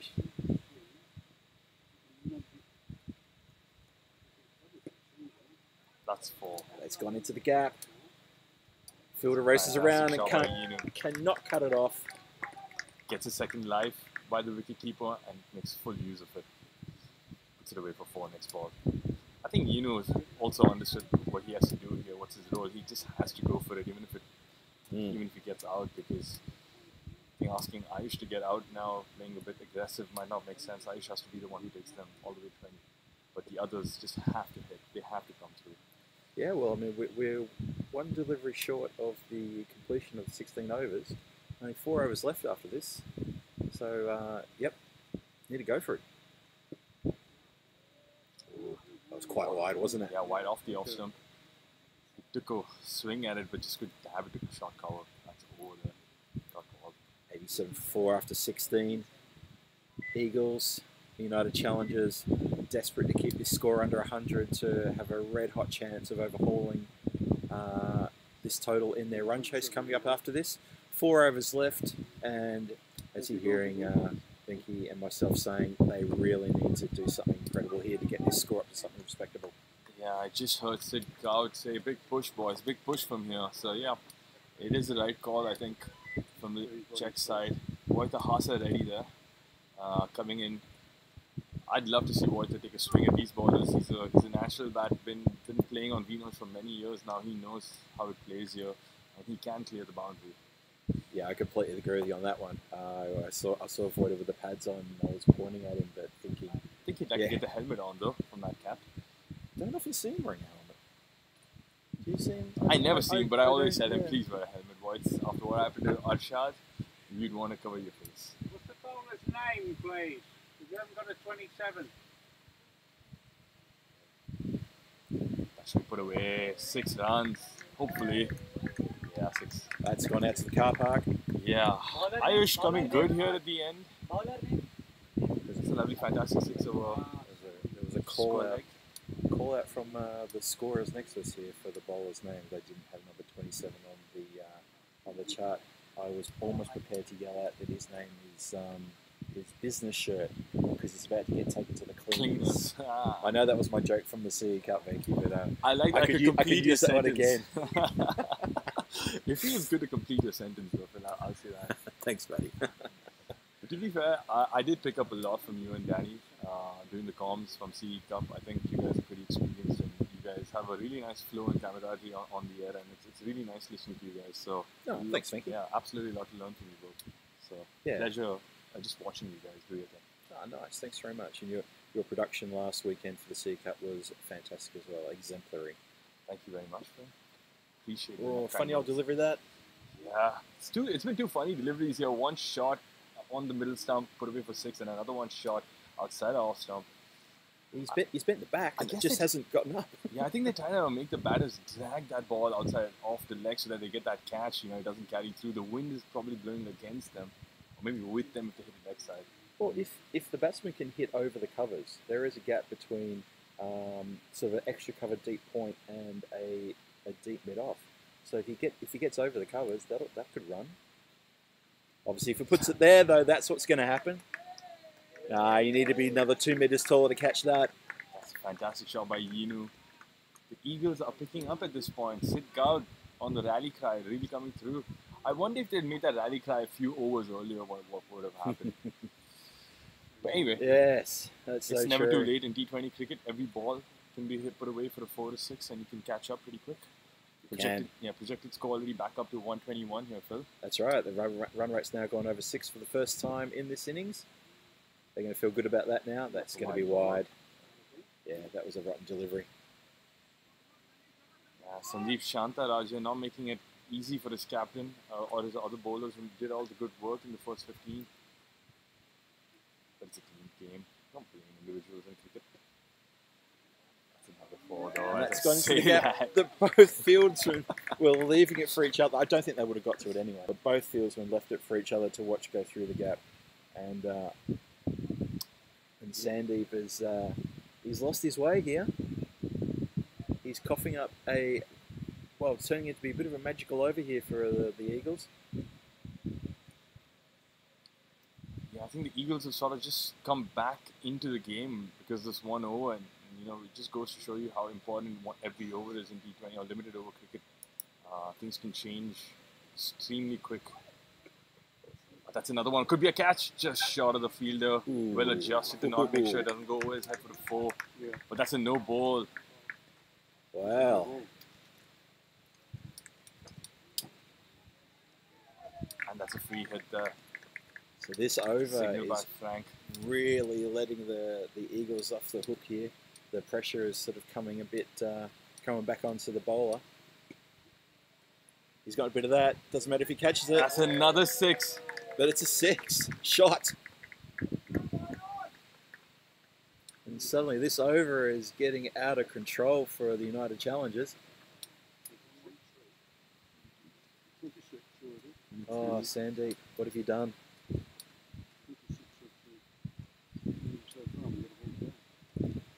This over's been extremely expensive here for United Challengers. I'm sure they must be just feeling a little down. 26 off the over. Trying to come around the wicket here, trying to make things different here. Sort of helped dot ball there. Looks back at the umpire thinking it could be wide, but dot ball. Gets a dot ball to finish. Yeah. Well. Fantastic over this for the Eagles. Caught up a lot thanks to Sandeep's wayward over. 113 for 4. 3 overs to come for the Eagles. And Sharma getting into that one. 3 6s there. His strike rate, Venky's now up to 97. He's almost up to parity. He's, like I said, if he can do something like that at the end of the over, I'll be the first one over to give him a pat on the back and apologise for rubbishing him earlier on about his slow rate. But this is what we wanted. This is what the Eagles wanted. Yeah, but this brings me to another discussion with you. I feel, do you think that strike rate is overrated? Because, for example, we've been slagging off Ayush the whole game, saying that he has to sort of get on with it. But then he hits 2 6s or 3 6s or a couple of 4s, and then he's back on. Or does it just go to show that he's wasted that many balls that he could have done the same with? Yeah, I think it's a really good question, actually. I think strike rate is good at the end of an innings to analyse a performance. It's well picked up by the fielder there, restricted to 2. And I think case in point is Ayush in this innings, where his strike rate 3 overs ago was 46. Yep. And we were questioning what was going on. We were talking about even like a deliberate retirement, these sorts of things. Yeah. But, to his credit, that's a very quick single run. And I reckon he's okay. Risky run there, but Ayush pushed him. Good call there by Ayush to complete the run. Yeah, Ayush wanted to get up there. He's now he's been crashing a few boundaries. He wants to have a crack in this end. Yeah, he wants to get the leather on the willow. So just to finish to answer your question, I think case in point, strike rate during a batsman's innings, during the innings, it's just another stat. It's another number we can talk about, and it's pure maths. What does it really add to it? Let's look at strike rate when he's finished, and let's analyse how his innings is done. So when he finishes with a strike rate of 110, we're going to say, well, he had a great innings. He was control. Correct. But you know, during is a bit harsh. during is quite harsh. Yeah. Well, it's skewed off the edge. That's going to be a simple catch. That's a good catch there. Very easy catch. Two fieldsmen converging. No worries there. Yeah, Yinu's not too upset. I mean, it's the dying stages of the innings and a very simple catch lollied up. Yinu had to do that, and that brings in Wojta Hasa that we just spoke about earlier, who can get explosive if he wants. Wojta and I play together for Vinor. Yes, that's right. Play for Vinor Cricket Club. And I've seen Wojta bat quite often, and Wojta can really get going. He just needs to get his eye in and sort of get himself settled, and then. But the thing is, good things with Wojta is that he doesn't take too long to get settled. It's mostly a ball or two. That's true. Yes, he can be an explosive batsman. Get on his bike very early and generate a few runs. And he's only got two overs and 2 balls. He's got 14 deliveries to try to face as many as he can and try to smack as many as he can. So he's going to be here for a good time, not a long time. Try and get that score into the 130s. Give his bowlers something to aim at, something to defend. Wojta has been in this position many times before. And he's been given first ball instead. So Wojta will not be troubling the scorers at any time. Not at all. It's pretty much hit him almost on the full right in front of middle stump. Umpire took a few moments to be absolutely sure of his decision, and in the end, the slow raise of the finger sent Wojta Hasa back to the dugout. So unfortunately, he doesn't get to do any fireworks. That's okay. It's probably just a good ball. Missed it. It was a good ball. Plumb in front of the stumps. But I like how Raghava took his time to get that decision. Was not hurried by the appeals. Yep, no need to hurry that. And Tariq Ahmed has now got a couple of wickets for 9 runs in his second over. He's got 1 ball to come in this second over.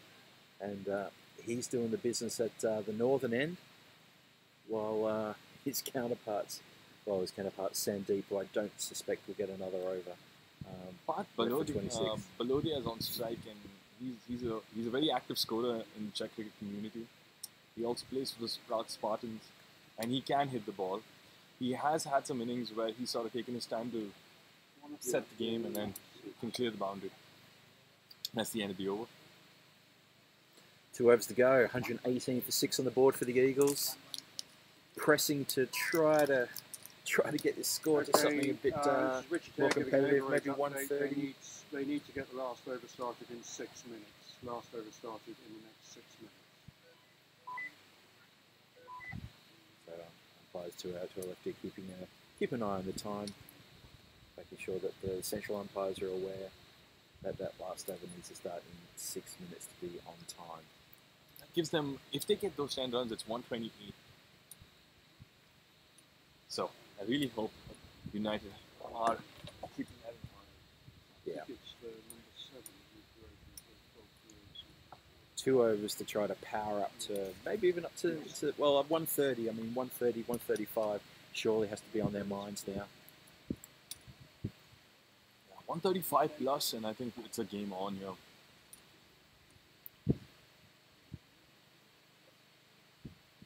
Well, the Challengers were quite fragile in their batting yesterday against Sledgehammer last night. They lost 6 wickets for, I think it was 30-something, 38, I think. Yeah. So they did struggle.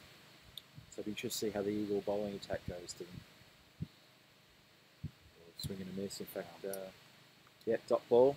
Yeah, I mean, in that game yesterday, the one which got washed out, unfortunately, because of the storm, there was a resilience in their middle order of United. Yep. They had Tala, and I think it was,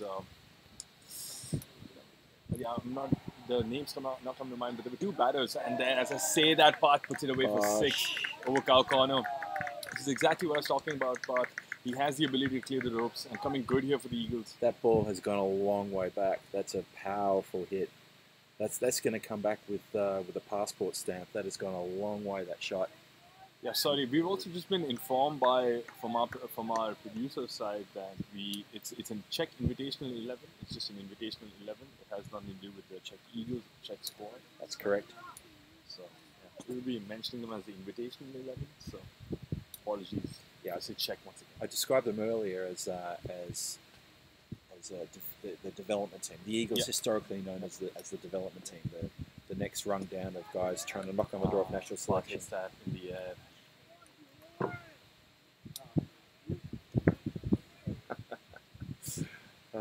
And the bowler was happy to see the back of the batsman. A little bit of a sledge there. All good banter.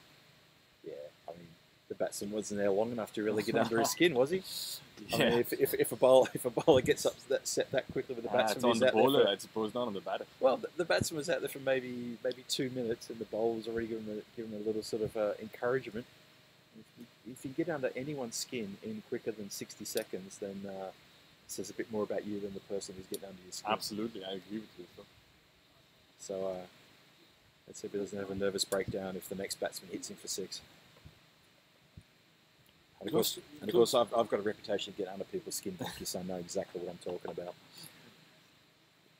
Yeah, I need to hear the other half of that story from you, Phil.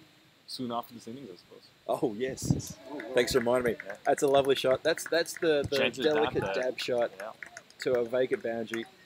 Hopefully the bowler can accept that was just the ball that was begging to be just delicately tapped, and he can come back.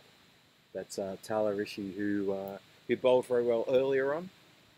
Tala Rishi also was the guy who's batting strong for the United side yesterday against the Sledgehammers, trying to come back there. That's up. That's out. Javed in. Yeah, he's got Javed out. Yeah, little pat on the shoulder as went past. It's good to see. That's good sportsmanship from the bowler to the batsman. So the bowler picks up a second wicket in this over. He's gone for 10 runs, a 6 and a 4. But if you're bowling the penultimate over in a T20, you can expect to be carted if there's something loose. I mean, he got the wicket, which is the dot ball, essentially. Exactly. Yeah. He started with a dot. He went for 6. He picked up a wicket. Went for 4. He's picked up another wicket. So essentially, it's been 3 dots this over, which is fantastic. Yeah. So, just looking at the bowling, I'm thinking the next ball will probably be either a dot or a 6. He's gone dot 6, wicket 4, wicket. So it has to be a 6 or a 4. I'm thinking it could be either a dot or a 6. Let's hope for a 6, yeah. Just to make it fun. The Eagles hope for a 6, and the Challengers hoping for a dot or a wicket. Definitely a wicket if I was Tala. I think Tala might be there for player of the tournament in some sense. The performances he's putting in. Oh, that's a hat-trick. That's a terrific ball. He's on for a hat-trick. Well, he won't be because... Oh, it's the end of the over? It's the end of the over. Oh, and he can't come back. Oh, no. Phil rightly reminding me that that's the end of his... He can't come back. If only you could bowl from both ends in cricket. You got a feel for Tala Rishi there. He's bowled an absolute rip snorter of a delivery. Yeah, no, the best armbar... one more wicket to come, that was the end of the over. The best armbar could do, the new batsman, was to get a tickle to the keeper who took it very well. Oh, that's Kapil who was playing. 6 wicket, 4 wicket, and Ambar comes in. Kapil got out. Oh, sorry, my apologies. They'd already changed over the... That was pretty quick scoring, man. That was very quick scoring there. They'd already changed over the batsman. So there you go, 128 for 9, 19 overs gone. That was the end of Rishi's over. What an over! 3 wickets and 10 runs. And in the last 9 balls, we've had 5 wickets and 11 runs. Tell them to get the last over started. Tell them to get the last over started. That's mad. They've just been given a cue by Richard Eames that they have to get this last over started or it's 10 penalty runs here. Are they going to listen to him or are they going to muck about? Oh, the wicketkeeper's mucking about. He's still mucking with about. His helmet. Sid's coming in. He's got to Sid's coming in. Where's Sid coming in?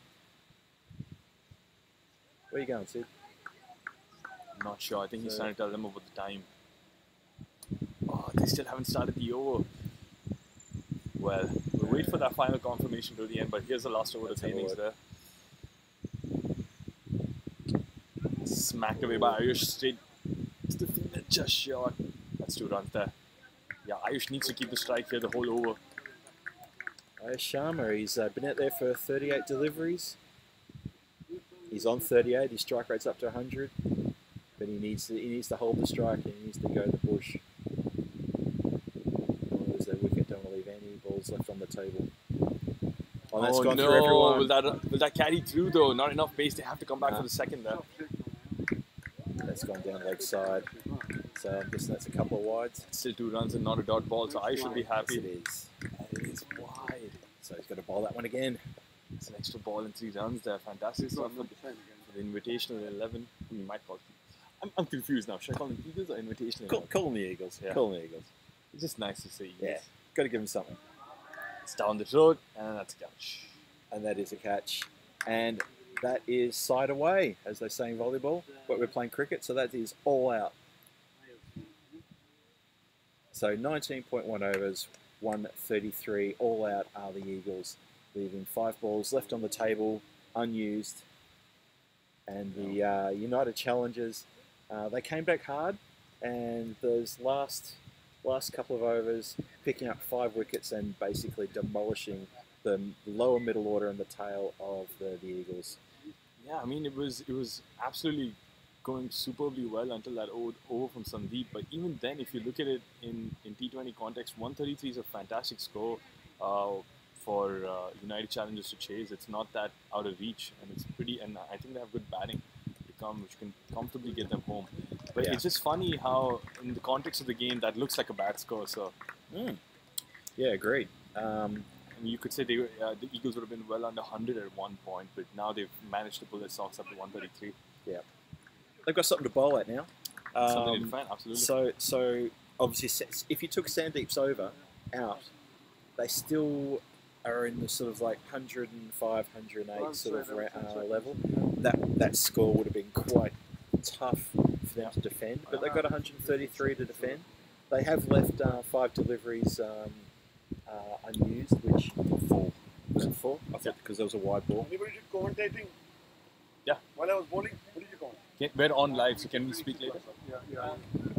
That was by Mr. One of the Challenger guys come over and give us a few tips about commentating. We'll talk to him after this.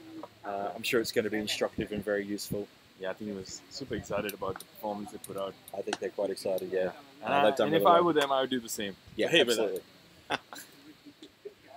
Okay, so we're going to have a little break here of, I think, 15-20 minutes, and the run chase will start shortly. We're going to just have a little break ourselves, have a little drink and something to eat, and we'll come back and we'll give you the full monologue of the United Challengers run chase, where they need to score 134 off their 20 overs to take the chocolates and to get their second win of the tournament. The Eagles are going to be playing very, very hard to try to take those wickets, to restrict the United Challengers batsmen. Let's see how it goes, Venki. It's going to be a very interesting run chase. A little bit tricky, but it's going to be really, really good. I think it's going to be a spicy one, Phil, and I can't wait to come back. Fantastic. See you guys pretty soon. We'll see you all back here real soon.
Welcome back to Vinor, where the United Challengers are just about to start their run chase in an attempt to get the total to 134 for the win against the Eagles in this match number 4 on the second day of the Pepsi Cup in Prague. We're at the Vinor ground, which is just outside Prague City on the northeast side of town. It's got a little bit cloudy during the break, but there's still no chance of any rotten weather at this stage. The Eagles are just sitting in their field, just finalising things, and the United batsmen, Tariq Ahmed and Tala Rishi, are getting set. That's just changed on me. Apologies. That's Denzel Lewis and Tala Rishi. It's an interesting move though, she opened the batting game. I got 10 past. Clipped away for a single for first ball. Yeah, Tala Rishi, who took 3 wickets in his last over in the previous innings. In his last over, not the last over, the 19th over, he went for 10 runs and he got three wickets. I had a brief chat to him during the break. He was very, very happy with those 3 wickets, by the way. I said pity about the 4 and the 6, and he still smiled and shrugged his shoulders, but he seemed like a really nice guy. So I think when we heard him sort of have a yell and exasperation at one point, it was obviously simply that, just a bit of frustration. Yep. But he was very, very happy and understood that he was going to miss out on that hat trick, because this could be their last game of the tournament. Depends what happens with the court, but I reckon they'll be playing on Saturday. Yep. I think so too. Away the point. Yeah, this is another day of group games, and then tomorrow will be some finals. Based on what I've seen so far, I think the court have got to do a lot of work to try to make themselves playing for tomorrow. Obviously, we're still seeing the Eagles here for the first time, but I would expect to see Sledgehammer and these guys, the United Challengers, playing tomorrow in the finals. Yeah, if you're just joining us, welcome to Pepsi Cup 2022.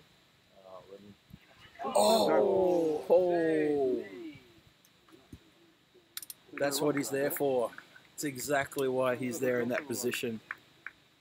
That was a great ball by Javed. It's a superb delivery by Javed.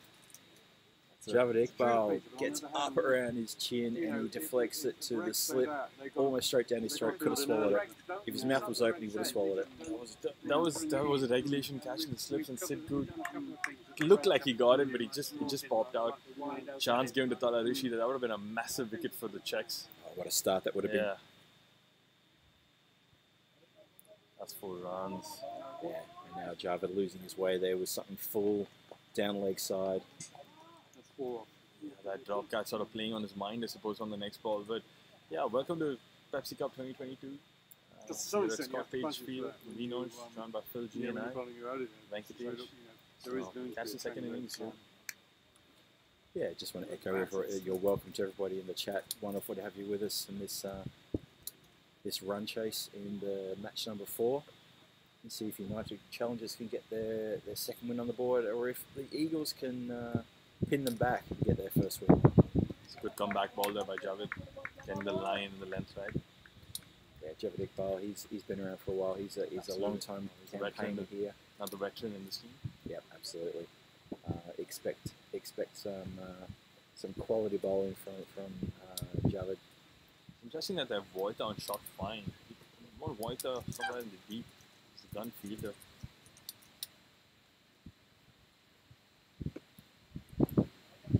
Yeah, it's a good spot, I think. He's a gun fielder. He's very handy, takes a good catch. Very busy in the field, he is. End of the first over, 5 on the board, no loss. And the Challengers on their way, trying to make 134 in their allotted 20 overs to take home the chocolates. And so far, well, good start, cautious start. First over, 5 runs from it. Yeah, it's unlucky. And a lot of cricket to go. Unlucky that Javed couldn't get that first wicket in that over. So close. So close. But I still think it was nice. It was good of Sid to keep that slip, but should have completed that catch. But I'm sure he might get another opportunity there. Yeah. So Naveen is on from the other end. bad. We got I think, a once in a lifetime spell recently in the ACN of I think 6 wickets, 7 wickets. But that was a T10, and the quality of batters was slightly different. Let's see if we can reproduce the same magic over here. Oh, he strayed that, and it's gone straight through the fielder as well. He strayed badly towards leg side. Hands up there by the fielder. It's just, it's like the fielder didn't even see it. Late to move. No long barrier as well. Could have at least saved maybe 2 runs there, but yeah, puts his hands up again. I think that was Javed. Yeah, bit slack, bit lazy there. The Czechs have to be tight in the field. They have to be disciplined if they want to defend this target. Already missed out on that 1 wicket. Yeah, it's not a massive score they're defending. No. It's a very modest total of 133 they're defending. That's bad. Was that a single there? It was bad timing by the batsman, but if he'd connected, that ball would still be in the air. Yeah, Naveen had a brief cameo in the batting. He came in and made a very quick fire. Oh, I think it was like 13 or 14. Can't remember exactly what it was, but he spiced things up a little bit for the in the batting. A 14. Thank you, Venky. He made a 14 runs. And that's him smacked out to the vacant cow corner boundary and trundles over the line for 4 runs. Naveen straying there, and the batsman were all over that.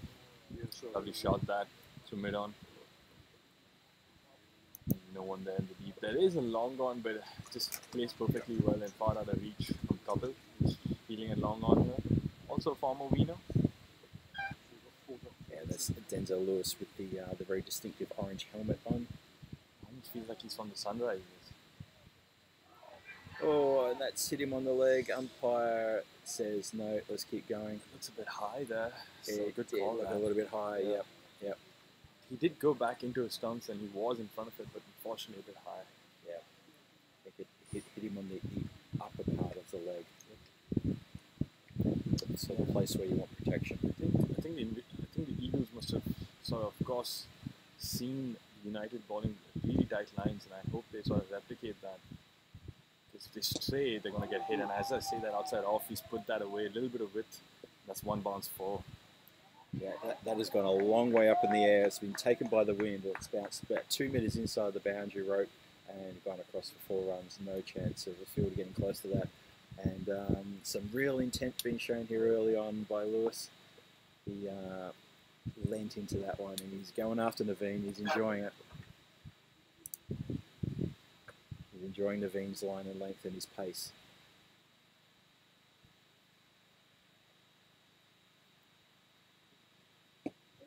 Better. Good ball there by Naveen, could come back. Yeah, not much you can do with those. And that's in the oval. That's in the over. 17 for no loss. Bit of expensive over there for Naveen. Went for 3 boundaries. And United challengers on their way. So the Eagles need to get into the batting here. They need a quick breakthrough, and they need a quick couple more in the following few overs to put a bit of pressure on. Otherwise, this run chase could escalate and get away from them in the next 3 or 4 overs if they don't take a wicket. They'll know that. They're already almost 9 runs and over here, United. Comfortably above the required run rate. It's interesting that Sid's come back again here for the slip. They're persisting with that, so it's not. It's. I think it's a good positive intent despite that drop last over. Keep that pressure on Tala.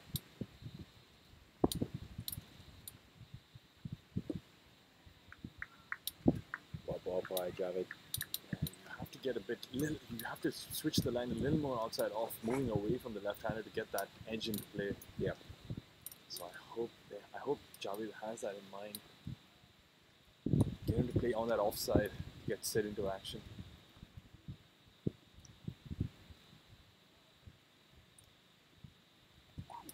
Ooh, short ball. Sounded like an edge, but I suppose that's just the pads clipping together. There was something there, wasn't there? There was a swish followed by an ever so slight little click, but no, obviously nobody went up at any time. But lovely little short delivery, but he went for it. Could have been 4. Tala Rishi there had no hesitation going for the shot. It's a lovely shot there, straight to Voigts. Oh, they took on White's arm and good run there. They went straight away, didn't they? Yeah, it's a good call by Denzel.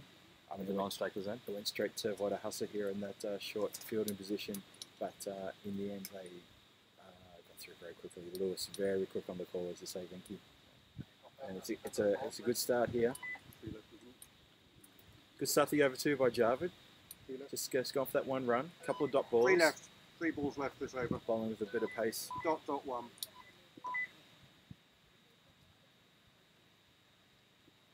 Outside the leg stump. Yeah, definitely outside leg. Good stuff here from Javid. Yeah, tighten things up a bit. Yeah, from the last over of 2 fours. Naveen. But there were quite a few dots in that over as well. There were 3 dots.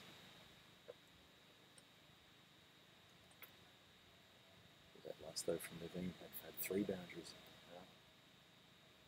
Not a good start from Naveen, but Javid Iqbal. That's into the gap. It's not going to run away from the fielder. I think he'll definitely get it plenty of time. Wields it back into the keeper. That's a couple there. And more ball to come in this over. Only 3 runs from it so far. Quite tight from Javid Iqbal. Very good over this from Javid. As we both said, very experienced campaigner. Been around the traps in the Czech domestic competition for quite a while. Javid's always been that opening bowler that's tough to sort of play out with the new ball in the first 6. Always getting wickets, always making it hard for the openers of the top 3. So it's good to see Javid come back. Good intent here in the second over. Unlucky to miss out on that wicket in the first of prized one, Talarish. Apologies to Tala as well. We had a small spelling error of his. His name is T-L-A-H-A and not A-H. So apologies about that, Tala. We'll correct that going forward. Oh, that's hit Denzel on the lid, I reckon, from that noise. That'll pump up the Czechs in the field. Some sweet chin music. Good sportsmanship from the Czech boys just to ask if he's okay. All good. It's almost celebrating that one like a wicket there, the Czechs. Rattle his cage, they say, rattle his cage. But Denzel's okay. He's got that orange lid on for a reason. And any kids watching wondering why on earth you wear a helmet in this sport, that's the reason right there. Whites, if you're watching the replay, that's exactly why we suggested you get them off. That's exactly the reason. Yes. There is a club for people who get hit in the head by a cricket ball, and I'm probably the president of that club. It's not interestingly, that's been called a no ball. Well, there you go. And a free hit. Well, not the end of the over. One more to come. Everybody was scouting, scooting off to their new positions for the next over. Oh, no ball been called. We'll find out the reason for that one soon enough. So, Denzel Lewis gets a chance to exact a bit of revenge on Iqbal for that last ball. And he will get another chance to exact revenge for that previous ball. Hit him on the lid. Free hit remains. I'll tell you one thing I've noticed in short version of the game, and Subwon Divisi for the Czech national team is a good one at this. If he has to bowl he bowls a no ball, his next delivery for the free hit, he bowls a slower ball. And I'm telling you, 9 times out of 10, he gets away with it. It's a very good change up of pace, and he's got a very well disguised slow ball, Subwon. Well, that's not well disguised, is it? That's in the field. That's going beyond the field. That's massive. Absolutely enormous. Oh, that's a costly wide there. A lot of noise coming from to the left of us from the dugout there, Venky. That's the United boys knowing that they're on their way home. So those fielders going in and making sure they got a compass so they can find their way back. They got that one pretty quick there. Oh, they did? Okay. Well watched by the fielders. I was worried for them. Very well. I thought we were going to lose a few then. Well watched for the wrong cause. But anyways, well watched. They bring back a little leather potato. Yeah, absolutely smacked the cover off that. Had a feeling Denzel, a quality batsman, had a feeling he was going to absolutely murder that ball over the boundary line, and he did. Lovely swat. So Javid Iqbal's second over came a little bit unstuck there at the end. The no ball, then a wide, then a 6. Yeah, he sort of undid his good over, unfortunately. It was the first 5 balls were great. Fantastic. Really, really good. And he's kind of just undone himself there. coming back to your slow ball, actually, Phil. It's interesting. I think if you can pick length pretty well as a batter, it's hard. It's hard to disguise anything. And I think, you see this often in professional cricket where the slow one often tends to be the one that gets hit. Yes, yes. But I suppose in this sort of level of cricket, it is good to have that in your armory. Yeah, a good slow ball is definitely a bowler's. It's such a good weapon for a bowler. Always is. Couldn't agree more. And I know Sabah hasn't had. Well, he didn't get much of a bowl. In fact, I don't think he bowled any overs. No. He was kept back because Arun had a wealth of bowlers. He had such a number of bowlers he could turn to. He didn't need to go to Sabah. But we saw Sabah in the ECS, and we've seen him bowl a few times. In the ECS, that slower ball of his was pretty dynamite. Bit of a game saver for him and his club. Back on you. That should be 2 runs here. Once again, Denzel with some intent. That's Sazib and Farhad.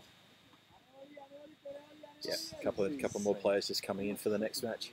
Just walking behind us there. Denzel Lewis up to 23 from 12, going along very nicely indeed.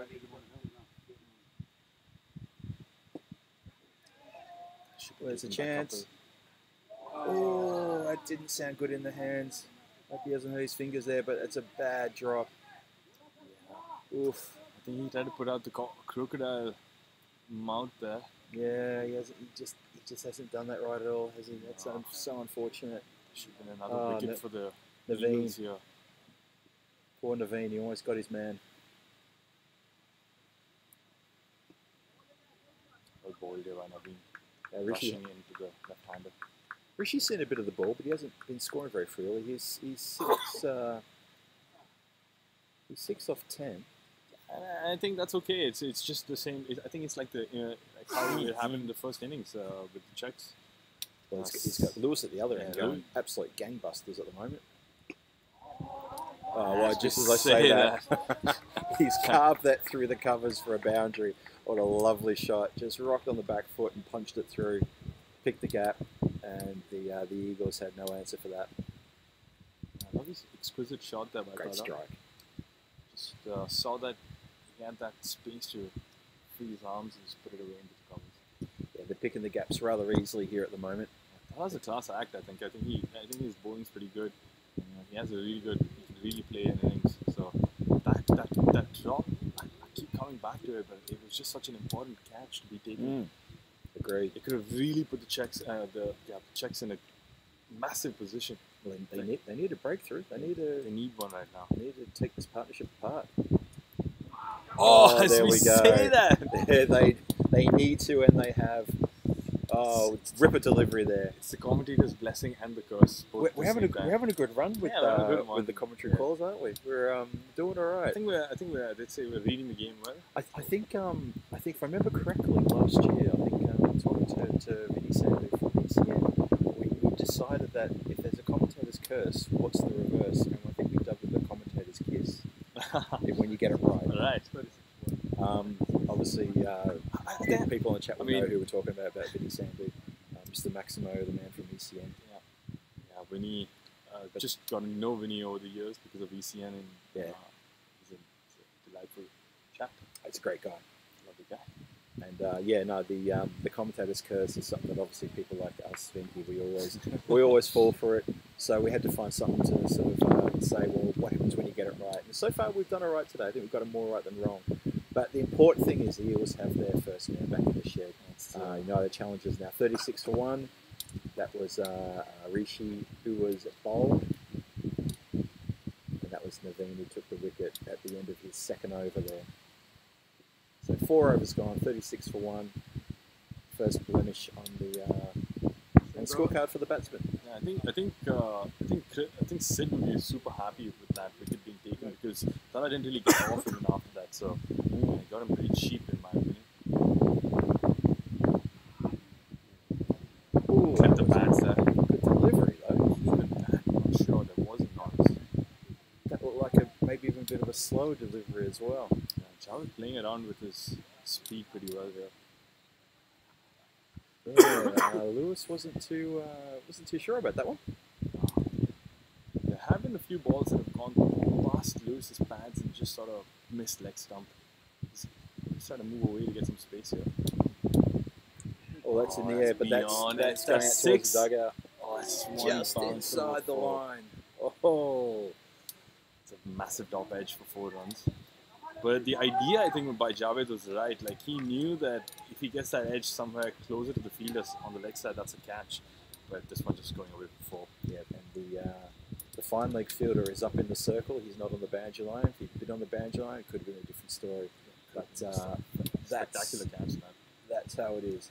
The deep fielders, I'm seeing. Okay, we have a deep mid on and a deep mid off. So very forward of the bat. And see, there's the problem when you've got a pace bowler and you've got a batsman who's intelligent enough to know that if it strays anywhere down leg or anywhere on the offside, he can just dab it and it will go through if you can get it through the infield, it will go through the boundary for a 4. Absolutely. That's what we talk about, disciplined lines, pulling to your field. Yeah. You have to keep it outside off here. You have to make that, you got to get that batter to play that offside stroke, get him to play the drive. Well, yeah, I mean, that's the thing. If you're going to put your two deep fielders while we're in the power play, if you're going to put them down the ground at a deep mid off, a deep mid on, then you need to bowl to that. If you start straying down the leg side, you're going to get clipped away for all day. Another one sort of going down middle and leg. I think it's swinging in the air and Javed's finding it hard to sort of control the ball. But more opportunities for Denzel here to sort of put it away on cow corner. But it just misses that one. No run there.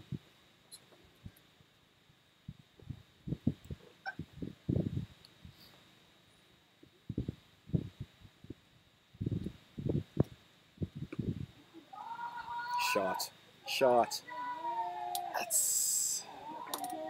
That looked pretty big, but just 4 runs. But he's been happy to play that lofted shot, and you know maybe he didn't middle it for 6, but again it was a safe shot. The deep mid on was never going to get around at all, and obviously the infield could do nothing but watch it go over their heads with their mouths hung open. Lucky the sun's not out; they'd get sunburn on the roof of their mouth if they're not careful. Yeah, a bit too full there by Javed, and deservedly put away by Denzel. Should have got 6 for that. Looked like a 6 shot, but it's a bit hard here at Vinor to clear that cow corner sometimes. Well, this brings in the fielder, and it's been put down again. Wow. He was under no pressure to take that catch. He'd set himself, and it just bobbled out, and it got grassed. And Javed Iqbal had a rather expensive over there. Pretty much had to pay for that. That's 13 off the over, 3 boundaries, as Denzel Lewis went after him. 49 for 1 after 5, and the United Challengers are continuing along their merry way in this run chase. And yeah, Denzel Lewis is just batting superbly at the moment. He's had a couple of lives. That was quite unfortunate. So that's 3 chances being dropped in the outfield. Well, actually 2 drops in the outfield and 1 at slip by the Eagles. And I reckon their coach is going to have a little bit of chat about holding their catches during the match break. So what have we got? Yeah, as the old saying goes in cricket, catches win matches, and I think you have to take those standard regulation catches, the deep. Yeah. Yeah, those sort of things sting as well. It's the simple ones that sting. And they could have got rid of a set batsman as well, but dangerously looking set Denzel here. Oh, he's looking on. I think if Denzel goes next wicket or anytime soon, I think game on, then I think the Czechs have a way back into this game. But not if they're going to be dropping catches, easy chances. No chance for LBW. They're coming around the wicket. It's a hard one at least. Very tough one that. To show you all sorts of schematics and diagrams as to how that's almost impossible to get an LBW. Interesting. I wonder why he changed his angle here, coming around the stumps. I guess he just thinks that Denzel can hit easier going over. But it doesn't matter to Denzel where he comes from, because that's another 6 over cow corner. That's destructive batting by Denzel Lewis here. Just proving why his wicket is so expensive. costly to drop. Yeah. Just another 6 runs here. 43 off 21 now. Lewis is marching on to a very rapid, quick-fire half-century in a hurry. And Levine he's just put it in the slot for a right-hander who has got this sort of power. Forget about it. The Czechs have to sort of figure out a plan here quick to come back or get this wicket game or it's going to be running away from them really quick the way Denzel is looking. And there we go. The commentator's kiss. There we go. They've got him. Off stump, knocked back. Not a huge amount of celebration by the Czech team, but I reckon they're going to breathe a sigh of relief that they've got Lewis out for a lovely, aggressive 43 runs there. Well batted. But it brings in the new player. It's on the board. Incoming batsman just asking what the score is. It is on the board. It is indeed on the board. So, proper answer there from Richard. Yeah. Denzel Lewis getting very generous applause from his dugout, from his teammates. Profusely smiling away. Oh, he's got a massive grin, hasn't he? Yeah. He's got them off to an absolute flyer. I think he can actually feel that way. Just before that ball was bowled, Venky, I was thinking if he hits another boundary, then alarm bells are ringing. But maybe it's the spark that the Eagles need. But to be fair, Danny, I'm sorry, Philly, apologies. It's like they need 5.45 and the current run rate is 10. So how slow are these batters going to go? It's the question. How well are the Czechs going to bowl? Because even now it's a comfortable position for them. 79 and 87. It's just no difficulty. Yeah. 15 5 overs. That's like the golden position you want to be in. Yeah. If you think about the start of the Czech batting, they were pinned down so badly by the other bowlers. That's another wide ball. And that's exactly why that expensive over from Sandeep was okay. Yeah, it was okay. They could incur that expense. Yeah. But in the power play, I think the Eagles got to about 22 in the power play. It was really tough going. They lost the early wicket, but they were really just grinding themselves quite badly. But the United Challengers, hats off to them for their bowlers. Wider than the deep. Good long barrier here. Gun throw to the keeper. Good stuff. That's great work on the boundary regulator. It's probably not the first time we'll be seeing that today. No, don't. He's you can almost take him to the bank when it comes to him fielding out there in the deep. Yeah. Well, I'll tell you what, Vinky, that wind's picked up again. I'm getting quite chilly here. I've had to break out the hoodie. Last week, even in C Cup, no respite from the wind. Pepsi Cup is no same, no different. Yeah, he was sitting in this almost exact same position last week for the Central European Cup, and that cold wind blasted straight in our face. And occasionally it would switch and come over our shoulders, then just spin around again, getting battered. Lovely shot. This not long off. Water running in hard to make sure that's just a one there. Well picked up. It's a little bit of juggle. So the batsman at the crease, Nasir Mohammed has come in. He's joined Tariq Ahmed for this third wicket stand, and they both have only faced one delivery each, so they're both very new to the crease. This is an opportunity for the Eagles to try to break them.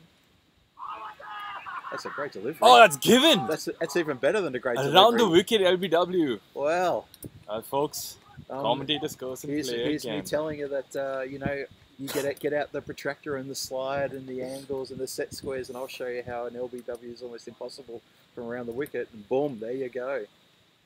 There you go. Wow. That's a good wicket. That's an important wicket, and this is exactly what we were talking about on the comms. If that another wicket here makes things slightly more interesting for the Czechs, they can sort of come back into this game, and yes, there is an opening here. Because I tell you now, Vinky, they're not going to contain the batsmen. They're going to have to bowl them out.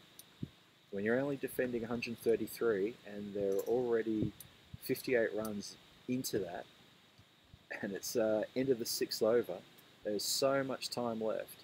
I don't think they're going to contain them. They're going to have to bowl them out, the Czechs. The Eagles going to have to I bowl think it's a United out. combination of bowling them out in dot balls. I think they need to get the dots. They have to clamp the runs down because the dots will get the wickets. You could see that even with the Czech team that Yeah. they got dots and there were those wild shots coming through which got edges and got caught. Yeah. But that's the difference between this team and United is that will they take their catches? You're absolutely right. The dots turn into scoreboard pressure, and once you got scoreboard pressure, that's when the wickets will come. Absolutely. So the Czechs have pulled it back a bit here. They've done well. They've got a couple of wickets in the space of 5 deliveries. They've also brought the run rate down from the 10 to 9.6. It's not much, but it's something. It's not gone up to the run rate. That's what the Czechs seem to do. And get the dots in. Interesting move. They're getting Path on. He can be a decent off spin, but could also put it in the slot, get hit away. Let's see how he goes about it. Good first ball there by Path. They're a bit jumpy in the field now, the Eagles, aren't they? They have a bit of more spring. Yeah, a bit more spring, exactly. It's good to see. It's good to see a team out there in the field, not dropping their heads. They have to go for it. They have to play hard. It's just been punched down to... that's going to cough up an extra run. Oh no, there's confusion. There's going to be a run out. And there's another wicket. Wow. It is all happening at Vinor. It's getting exciting here, folks. It is getting exciting. It's the 4th wicket. That were out of nowhere. You could almost say that Sid unintentionally got them a wicket, which is exactly what happened. A little bit of a misfield. Tried to go for the second. Communication was bad. The partner didn't move. And then, despite a bad throw and a collection, they got the wicket. I'm thinking the United Challengers dugout is probably trying to find where in the script it says that they lose 3 wickets in the space of 6 or 7 deliveries, because I don't think that was there this morning. What a surprise! Out of nowhere, there was I thought it was an easy single, bit of a risky single. The slight misfield, but obviously one batsman had one idea and the other batsman had the other, and that's how run-outs happen. And there's a bit of upset. Oh yeah, he's not happy.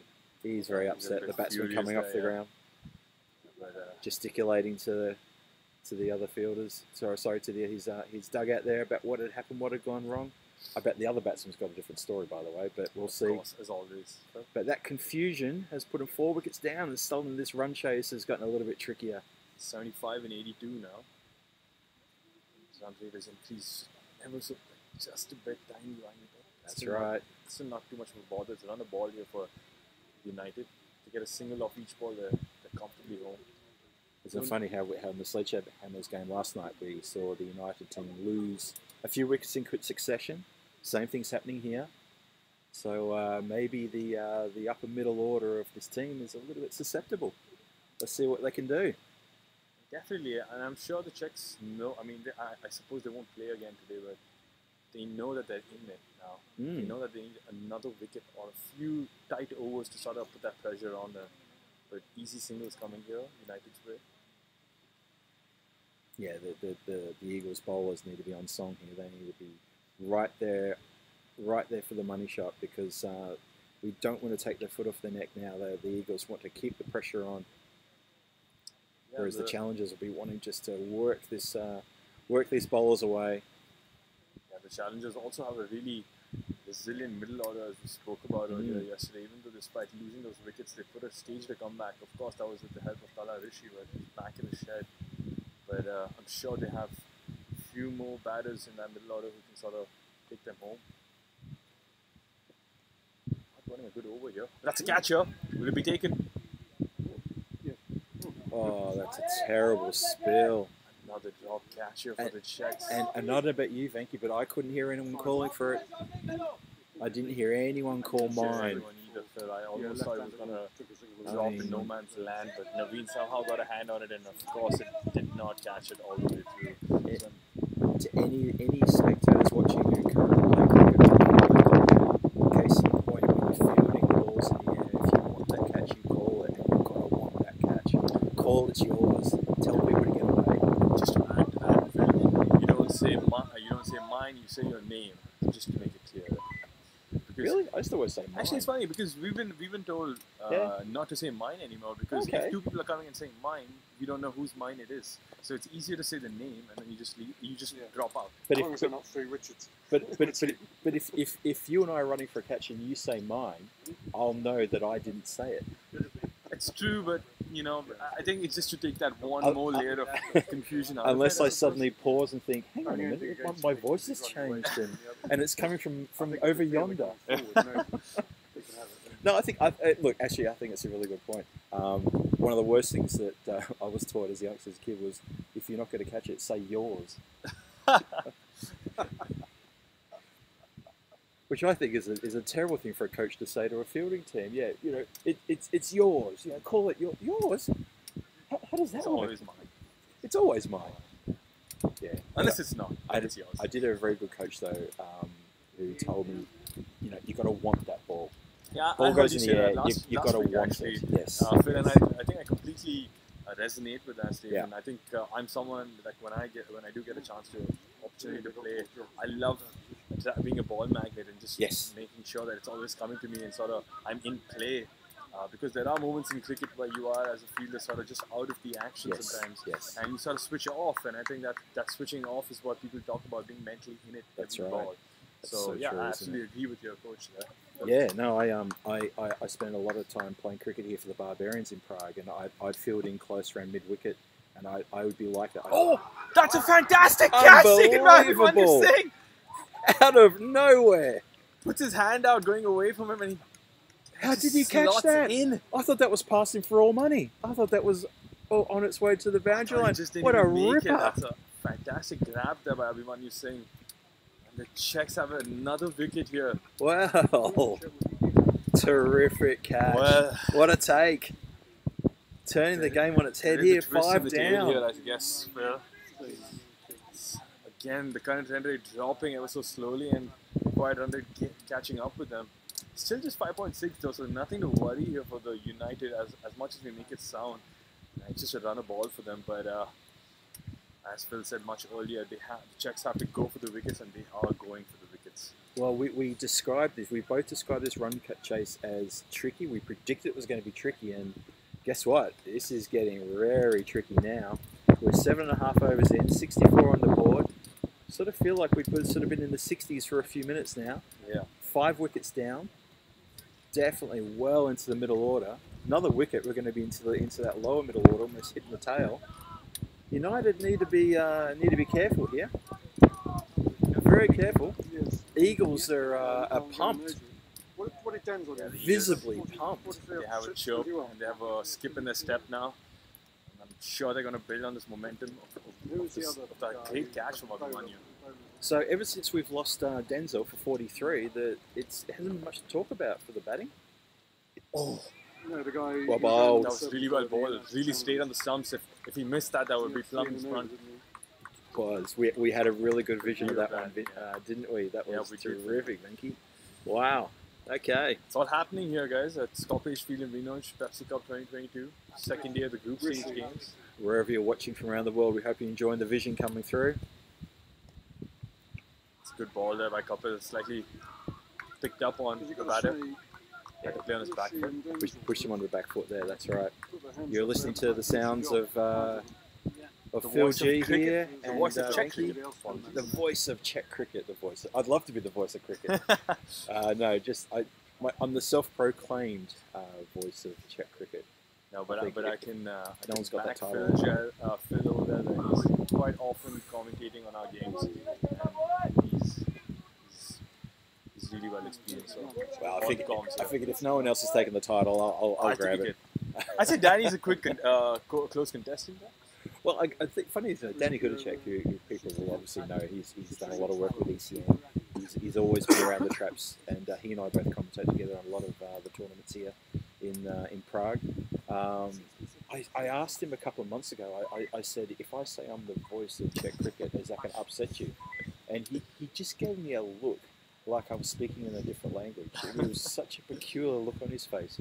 He never actually answered me and I sort of figured that's good enough. I think I'll take that. I'll take I that. think the silence was the answer, Phil. I So, think- yeah, you could take it any way you want. I think he was completely thrown that I even had the audacity to say. I wonder I'm what gonna he'll be come the back. voice. What's his one up to you, Phil? Well, If Phil's the voice of Czech cricket, then I'm the... I call Danny Super Coach because his tips from behind the mic here are always so Yeah, good. he does have some fantastic insights. He has some great insights into all teams. And he's very knowledgeable about Czech cricket. Yep. He used to coach the Czech national team Correct. a few years ago, and he also coached the Eagles team as well, the team we're seeing here in front of us. So he's got wonderful experience. So I call him Super Coach when we commentate together because his insight is and his cricket acumen is always there. I think it's very Absolutely, good. completely Good agree to with listen you.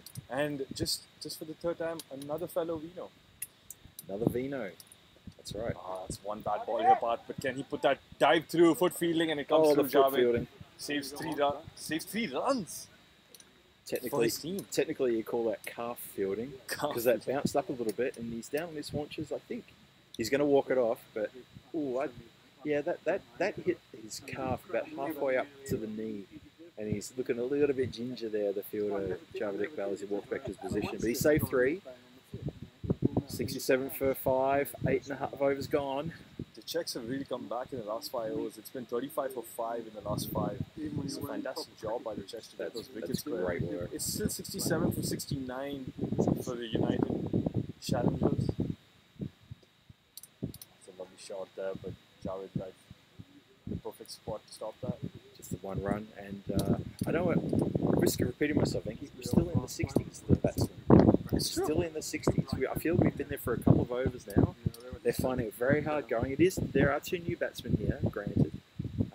Bath's been bowling pretty well as well, apart from that one loose ball in the over. Ooh, that was so close. Just Rifles that tucked ball away. in, backed up. Yeah, that ball was a bit short, but it was a lot quicker from par. Phil, just because there have been so many edges behind the keeper, do you think it's worth bringing in a slip? Or not a slip, but someone close behind the batter? You know? Stop that single? Well, we've got like I guess you call it Short third? a short third man. I'd want someone here at a fine leg on the boundary The paddle shot. for the paddle shot around the corner. I think having someone in too close or too square is a waste, especially too square, because as you say, if the ball the ground is dried up, the ball is coming off the bat really nicely. I think that they want to be, like, even as I talk, it looks like it's Sharma who's coming down here to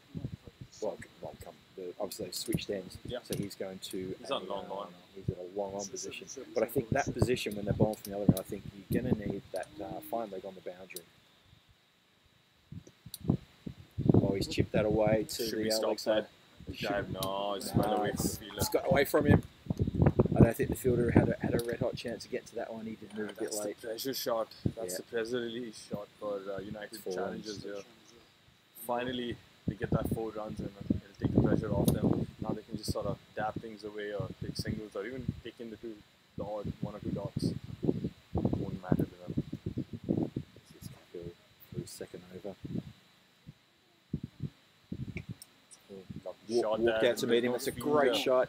That's going to run all the way. Java putting in the hard yards, but no, always going to go for 4. Punch that through extra cover. Fantastic shot there by Tariq Ahmed. Just put it away, walk down the pitch, slapped it for 4 covers. Tariq Ahmed looking a bit dangerous now. Yeah, he's got a few boundaries under his belt. He looked a bit edgy in that last over from Prague. I think the Czechs have to understand just the way the United Challengers use more spin and slow bowlers. They have to get that into play. I'm not sure if they have more of them, but they have to take away the pace from the ball, not give it. I totally agree with you. Kapil Kumar going for 2 boundaries in his first 2 deliveries in this over. Not what the Czechs needed. A slow one that. Clever. That's better. That's better from the bowler. Absolutely. Mix it up a bit. Yeah, United Challengers now 77 for 5, 9.5 overs gone. We're into the 10th over, almost halfway through the innings. 57 needed off 63 deliveries. That's chip for one. It's good batting in there by United Challengers. Know they have 8 runs on the board. Just need to get the signals now. Clever batting. Do nothing extraordinary. Just basics. Yeah, I reckon they wouldn't want to lose another one now. Their partnership is 13 off 13. They've steadied the flow of wickets, and they're starting to find some gaps. I see the Czechs have to keep fighting, hunt for that another wicket, and pressure's back on United then. Oh, another edge. That's away for 4 here, most likely. Umber on the chase, but that's 4. It's a slope down there on Scott Page Field, and that just helps the ball over the rope. Yeah, that was a cheeky intentional edge. It was well away from the keeper, unlike we saw the keeper take a terrific catch a couple of overs ago, but that was quite safe. Really lovely shot for 4 that. So Tariq Ahmed continues. That was his 3rd boundary in his innings. Oh, he's come lofted down the ground. There's a bit of work to be done. Oh, well done by Javed Iqbal, the fielder. The ball took a bit of a bounce, but he's managed to get his hand up and stop it from going over his head. That could have been disastrous. That was well fielded there by Javed. Just got a hand on him. Slightly full there by Kapil, but didn't get hit for 6. Yeah, I think Kapil heard us. I think he started radiating its pace and not just keep pushing it flat fast through. But anyway, that's the end of the over. 82 for 5 after 10 overs. United Challengers comfortably on their way to chase 134, 133 done by the Czechs. They're going at 8.20 right now. Part coming back on for his last over. Same bowler? Do you have 13 after that or 14? 14. 14. 44.141. We're missing a 1.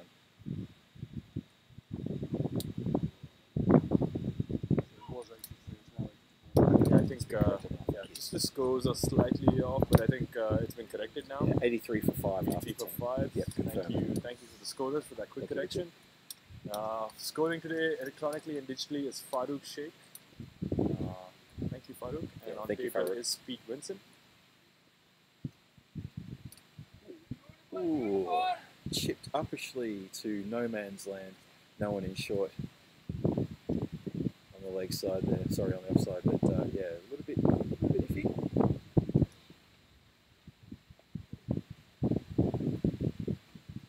Brings Tariq back on the strike, who's in a very destructive mood at the moment after steadying the ship for United. A bit wide there from Bart. That's pushed way too wide. Just trying to make the batsman reach out for that shot, maybe get a catch and play, but it's a bit too wide there. 49 needed off 58 for United. No run there. Good feeling there by Minu and shot and covers there. Extra cover. Yeah, it has to be dots. They need to build more of these dots. They have to pile that pressure up, get that wicket. Checks. They've given it away just in the air, but in that gap, there's no extra cover. Javed's running, but he knows it's no point. 4 runs. I got to say, I'm kind of surprised there was no one out in the extra cover boundary. Javed is at deep point, maybe just behind point, and the next fielder out there is quite a straightish, long off. deep long off. Yeah. I think maybe I'm not sure what the idea here is, Phil, but maybe they're looking for him to come down and get that edge and go over maybe point early, but he's placing it really well over extra cover. This time he picks out the fielder, hits it straight to him. No run. Raji really placing his shots there, dissecting angles like a mathematician. But batting quite well. Very confident batting. Another wide ball. His extras are starting to mount a little bit as well. Staying here a bit part, but I'm sure he'll come good. He's kept them pretty quiet from his end. Catch! Oh. I don't know if there was a chance, but 2 fieldsmen looked at each other as it went between them. That's another 4. Yeah, I think things are starting to get away again from the Eagles here. We go to 95 for 5 off 11. It's only 39 needed off 54 deliveries. United Challengers, despite being 5 wickets down, the middle order is steadying here quite nicely. The partnership, we're 31 from 21, doing very well, these two. Rajiv and Tariq doing very well, getting a lot of support from the boundary line as well.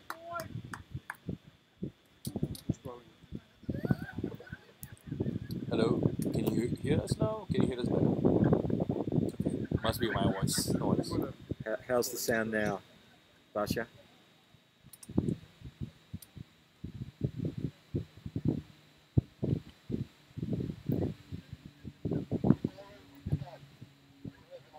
$95 for 5. A lot of work for the Czechs to do here to try to rein this one in, but it's going to be very tough for them now. I think United put themselves into a very good position. These two batsmen are looking quite set. Let us know how the voice is now, Bhatia.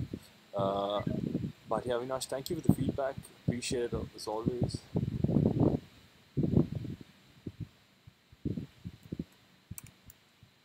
I hope that's much better. I hope they're much more audible than here now. At least for my end, I'm sure Phil's pretty good on the comms. I'm always loud. Yeah, I'm always loud. So, Siddharth Gaud is the new bowler, bringing himself on. That's been punched out to backward a point boundary, reined in. They pick up a couple. Interesting running there, just taking his own sweet time, doing a sidestep into the crease. Hope United Challengers don't get too complacent with their chase as well. I mean, they're almost home, but I think it's a fight to go here. So if Sid is a good bowler, another Vinor who I play with, and he can get a wicket or two. Safely played away. Question in the chat from Bhatia Avinash. When is Sledgehammer next match? It is coming up next. The Sledgehammers will take on this Czech Eagles team in the next game. And that scheduled start time, Venki? Should be 1, if I'm correct. 1 o'clock? We can confirm that in 1 second. I think it's 1 p.m. Yeah, 1 o'clock. Yeah, 1 p.m. So, thanks, Basha. Hope you're enjoying the coverage. It's been punched through to the boundary. That's going to run away. This field is actually getting a little bit quicker now. It's been quite windy. It's been quite sunny. And the grass is getting a lot faster as the day progresses. And that brings up the 100. 102 for 5 off 11.5 overs. We're into the 12th over. 32 needed. Only 32 needed now from 51 deliveries. And this bowling change with Sid Gaud is not yielding the rewards that they wanted. No wicket they need, the Czechs. That's a white ball. That's a bad ball. Bad ball from Sid. A bit of an appeal there from Sid. Not sure for what. Maybe he clipped the glove, but umpire just ignoring him. Possibly trying to disguise the fact that it was a wide ball. You do see that sometimes in this game, unfortunately. Oh, I had him chasing for the wide one outside off. Wasn't called a wide, but it was just put out there with a bit extra width. Yeah, send him fishing there, Phil. He fished. He fished. Not much of it. No. There was some bait on the hook, but came back with nothing. Satish called you a deer. Okay, thanks. Got a second time. Sorry, Bhatia Avinash. It's a term of endearment. We go way back. Lovely to have your company there, Bhatia. Glad you're there with us. I hope you are enjoying the coverage here from Prague. And yeah, hopefully you'll be around for the Sledgehammers match coming up next. Yeah, this is just getting a bit lengthy here by Sid. Just get through with this a little quick. Wonder how they are on over it. They shouldn't lose just because they give 10 runs easy here. Why is not helping? 30 runs needed of 49. Seems academic at the moment. Oh, that's a great shot.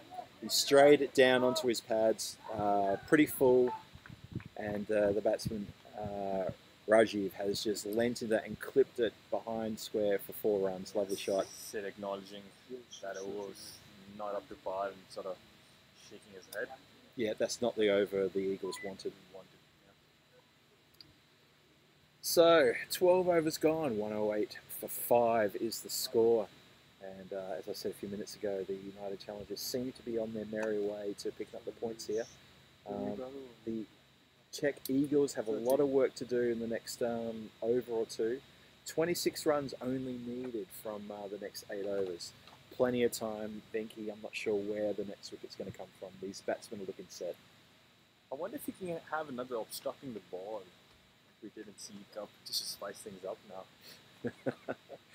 You want another unusual dismissal just I to love spice these kind things of up. dismissals, you know. And one of the things is that you never see them. You never live for these things. You can't sort of catch them Yeah, as a YouTube replay or as a clip on Instagram or on Twitter. But then it happened all in front of your eyes while having your voice on it. It was just a special moment. It's probably the most unusual dismissal I've seen being live at a game. Just click behind that. And it was square such just for single. It was such an important moment in the game where that wicket happened, where Razmal Shikiwal, That's right, the Austrian Razmal. captain, Yeah. who's a gun batter and up there for player of the tournament with the way he was batting, could have just taken the game away from the Czechs, but Yeah. that instinctive. And it was just an instinctive Yeah, it was reaction just- to put the hand out. He values his wicket so much that crazy. he'd get out for it. Yeah, it was a funny old game, that one. Yeah. It was an exciting game. Coming back here, it's Surya. Two dot balls here? Oh, one and dot. Good start here by Surya, taking over from Parth's end. More spin, but as I say that, that's smashed away over. Yeah, For that's 6. gone for 6. That's a smashing shot. Great shot from Rajiv there. He's taken over this partnership now from Tariq Ahmed, who I kind of felt has been there a bit longer, but now Rajiv is getting into it. And that brings up the 50 partnership for these two of 30 deliveries, and they have steadied the ship. And not only that, they have put them on the winning track. Absolutely, but if you see the last 5 overs there, they've been going. It's been 51 for 1 at 10.20. So these two have been playing a fantastic little cameo, you could say, or a little bit of a partnership. Yeah. This has been a true partnership. This is going to be a match-winning partnership. I reckon. I'm putting the call out already. That's fantastic work. I think the tough part's going to be when we turn to the umpires and scorers, talk about man of the match. Who's impressed you in this game? For me, I think Denzel Lewis for getting his team off to a flyer in the run chase with his 43 off. Wow, geez, it was a quick time. I remember that. 22 balls. I It think. was 22 balls. Wow, 22 balls. yeah. I mean, I like Rishi's bowling here. I think he did a pretty. 3 overs in 3 wickets in that last over. He put in a good shift, and Yeah. we saw Sazib Bhuyan being robbed of his player of the match in the CE Cup, and Yeah. I mean, we do understand that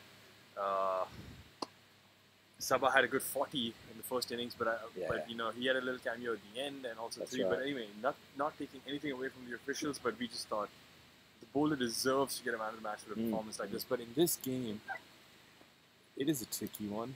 We've had some good batters, like you mentioned, Denzel. Yeah. I think it's between Denzel and Rishi. I really enjoyed Denzel's innings. I think he set the tone, and yeah, he was dropped. Yeah, he did get dropped quite badly, but you make these, you make your luck as well. So it happens. It's funny, because no one, as they say, nobody cares what happened to you. It just reflects on the scorecard. That's it. That's all that matters. 43-22. That's how I'm going to look at Denzel for the rest of my life. You pass him in the street 5 years from now, you're going to think about that. 43-22, Denzel. I remember. I know the truth, Denzel. But I won't say We so. know you, Denzel. We know what you did last summer. And when he's there in Vegas doing his stand-up comedian act, you can stand up in the crowd and say, Denzel, 43 or 22, I remember you, mate. I remember you. That's when you, me, and Danny take our show to Vegas ourselves in a few years' time. Our comedy tour. I completely agree with you there, Phil. I think he did have a couple of chances, but you gotta still play after that. Yeah, you do. You have to make those runs and not give them to you on a platter. Yeah. 13 overs gone, 115 for 5 on the board at the moment. The Czech Eagles trying desperately to defend 19 runs of 42, which is what the challengers needed to take the points here in this first game of day number 2 in the Pepsi Cup here in Prague. The current partnership is 51 off 33. They actually got to the 50 partnership off 30 deliveries. The United Challengers middle order. Stop calling them they, Phil. What are you doing? the batsmen here are having a bit of a day out at the moment. The middle order, Rajiv Gamanja and Tariq Ahmed, turning it on for their team out of Qatar against the Eagles here, and seemingly have put their team onto a winning track where they need 2.7 runs and over. 19 of 42 needed. Where'd you lose it? Umber here, who plays for Czech Budějovice. He's opening bats for his team, so That's my first look then at this player. yeah. He does open the bowling sometimes for Umber Koshale, but slightly wide there. Batsman reached out to it. Could have been called a wide and extra ball, but dot ball that. Okay. So Umbar bowling right arm around the wicket to the left-hander. A lot of support coming from the challengers dugout to our left.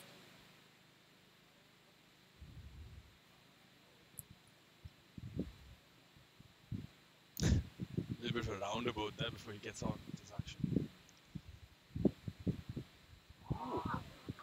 Dot ball there. Clever ball.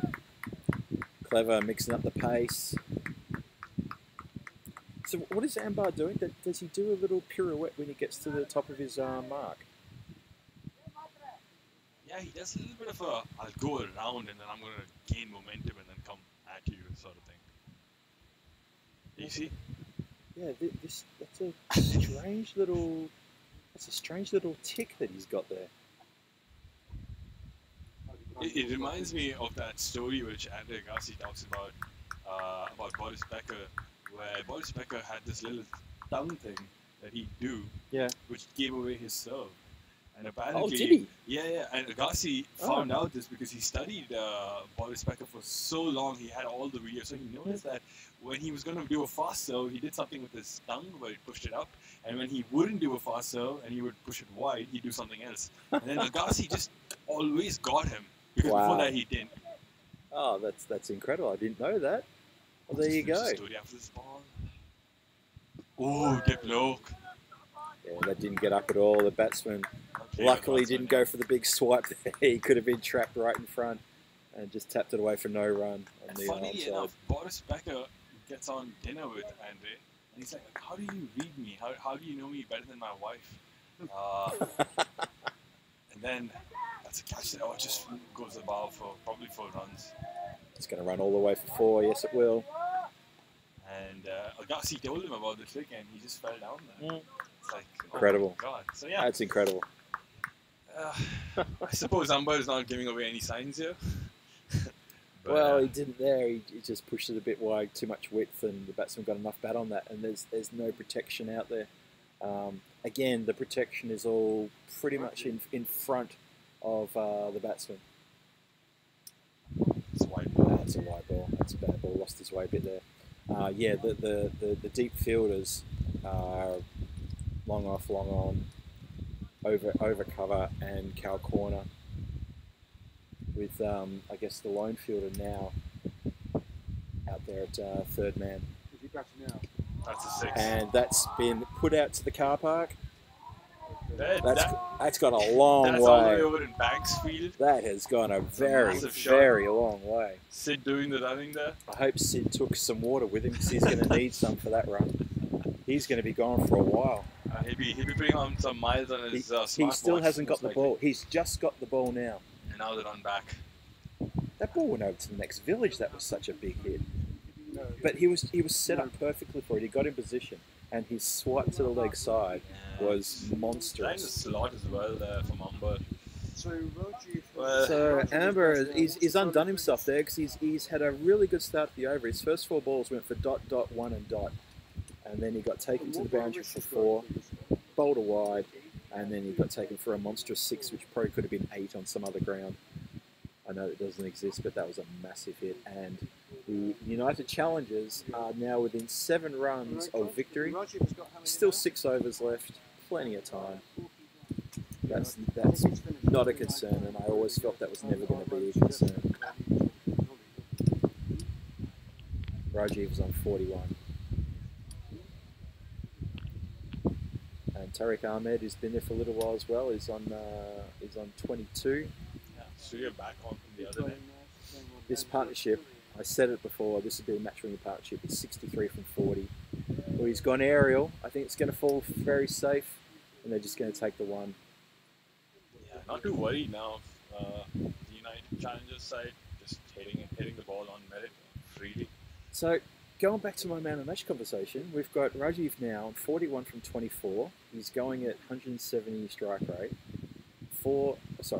6 fours, a couple of sixes, just down the ground there for a single. He's thrown his hat in the ring for man of the match. Yeah, we should check out his bowling because I saw you getting Phil's name wrong the whole day today. Yeah, you've barely got my name right today. It's been Chris, it's been Danny. It's just gonna I be. think you called me Steve when I rocked up this morning. Yeah, he's definitely in for a shout for player of the match today. 2 for 22, Richie, in his bowling. Any Richie Beno fans will know exactly what I'm referring to there. And he's really batted very well, steadied the ship, and he's going to take his team over the line. And that could be the game. There. That is the game. That is indeed the game. And that is an emphatic victory to United Challengers. No, it's not. Oh, that's a 4. It is, yes, it is. And that is a game. That is the game. That is the game. Fantastic shot to The finish. news has taken a while to get 4. to the Challengers because they haven't exploded out of their dugout yet. But the people on the field know that is the game, and that is a big victory to the United Challengers over the Eagles. Venky, what'd you make of that run chase? I thought it was a pretty good run chase, but I think the only hiccup that they had, the United Challengers, was that little middle over phase where we kept saying they're stuck on 60. But of course, once the two batters sort of got used to things in the middle, they just went about business as they should. Yeah, they lost 3 wickets in the space of, I think, about 6 balls there, wasn't it? It was really over even. It was very tight. It looked like the game was on then. And we said, well, you know, the door is not just open; it's the door's been ripped off its hinges for the Eagles to step through and potentially take this game by the scruff of the neck. And they just couldn't remove these 2 batsmen who put on 70 runs in 43 balls to just rip the game out of the hands of the Eagles in emphatic style. And in the end, you're going to look at this final scorecard and you're going to say, they did it in 14.4 overs. That's pretty convincing. That's very convincing. And that really helps the NRR. And the other thing is that I just wonder in another alternative universe, Phil, if the Czechs had caught their catches, this game could have been something else. Ifs and buts, hey? But yeah, I mean, there were 3 catches went down in the first couple of overs. Czechs were putting aside Tala, rusty. who went out cheaply despite getting dropped, but he still hit a couple of fours. In 133, I think every run matters. But yeah. This game comes to an end, and I'm sure player of the match discussions will start happening right next to us in the scorers and umpires tent. Yep. And it's going to be, I think, either Rajiv Galange or just if Talha gets lucky, he gets that for his fine bowling performance of 4 for 3 wickets, I think. Very interested to see if they go with the bowlers or the batsmen. We always say that it's always easy to pick the batsmen, isn't it? But I think in Rajiv's defence, he's an all-rounder, and he has been from day one. He got 2 wickets. He got 2 wickets. He bowled his full 4 overs. Gave away 22, 5 runs less than 5, or less than 6. What would be more important? Would it be the start given to the team by Denzel Lewis, where he got 43 runs off I think Rajiv's nothing, innings. or Rajiv's innings, where things got a bit tricky and a bit sticky? Well, it's like if you could split the man of the match trophy into half, I think it'd be both of them, because it is important. It is important to take note that without that start, you couldn't have gone that slow in the middle order. Sure. Because then it would have gone tricky towards the end. But then without Rajiv sort of steadying the ship, there wouldn't be a chase. So it's a tricky one. True. It's good that we're not deciding the player of the match. Exactly. I'll tell you that. I mean, seriously, we could throw a blanket over 3 players easily, no problem. Unfortunately, if you think about who's the star player for the Eagles, they haven't had a standout performer in this match, which is a bit of a concern. I think they've got a lot of work to do between now and 1 o'clock when the next match starts, and then they take on the Sledgehammers. So let's face it, I think they are the gun favourites to take out the Pepsi Cup. They have had a wonderful tournament already, and I think that the Czech Eagles have got a fair bit of work to do. As I'm just looking over and I can see the Invitational 11 that has now been changed, or the Czechs as we call it. Yeah, they have a uphill task against them, against the team Sledgehammer. Sledgehammer have been the best team in the tournament, and they just look fantastic. They have a depth of bowlers who have spin and pace and left and right options. So it's going to be a fun game. I could say that. I agree completely. I think it's going to be a good game. It's going to be a really good test for this. I still can't get used to calling the Invitational 11. But there you go. I'll have to stop calling them the Eagles now. They are now the Invitational 11. That game starts in about 40 minutes' time. We obviously look forward to greeting you all back here for that game. But for now, there's going to be a bit of a break. We're still waiting to see the man of the match is. We haven't heard any whispers from the umpire about man of the match. Not yet. They will do a big announcement in the hospitality tent right over our left in the and over the speakers, get both the teams in. Yeah. So we can't break the news just yet, folks. So just hang on with us for a bit more, and we'll let you know. I'm going to get this. Rajiv Gamage. Oh, yes, good call. Yes, Rajiv Gamage. Very, very good call. We concur. We concur with you, Richard. That was a good decision. Rajiv Gamage, well-deserved man of the match in that game. Yeah. So yeah, I think Richard Eames from Luxembourg. I say Luxembourg every time I say Richard's name is because on Cricket for people, if you're watching this, Richard Eames is now in Luxembourg and he's no more in Belgium. He just pointed over at his cap, right, Luxembourg Cricket. So if you guys are watching and listening, please do make the change. But yeah, the reason it was cool that Richard justified saying that he chased it for them because that's exactly what we were talking about, Danny, which was the more important point was at the start of the chase. So rightfully pointed out that it's the chase. Did you just call me Danny? Oh my God! What is wrong with you? I feel like I'm Phil and you're Danny. I'm gonna think of a new name for you next time. That's for sure. All right. I apologize to Phil on the mic. We're gonna sign off here now. I'm gonna gargle my mouth. Myself, Phil G. And myself, Venkatesh Margasai. Thank you for joining us in the chat. It was wonderful to have your company during this, Thank you so much. Match number 4. Match number 5 kicking off in 40 minutes time. The Invitational 11, formerly known as the Czech Eagles, will take on the Sledgehammers, who are the brutal force of the favourites in this competition. And we look forward to seeing you back here in about 35 minutes. We'll give you a match preview in a few minutes before the kickoff. But it starts at 1 o'clock, and we look forward to seeing you then. Until then, have a good lunch break, tea break, breakfast break. We're out of here. Bye-bye.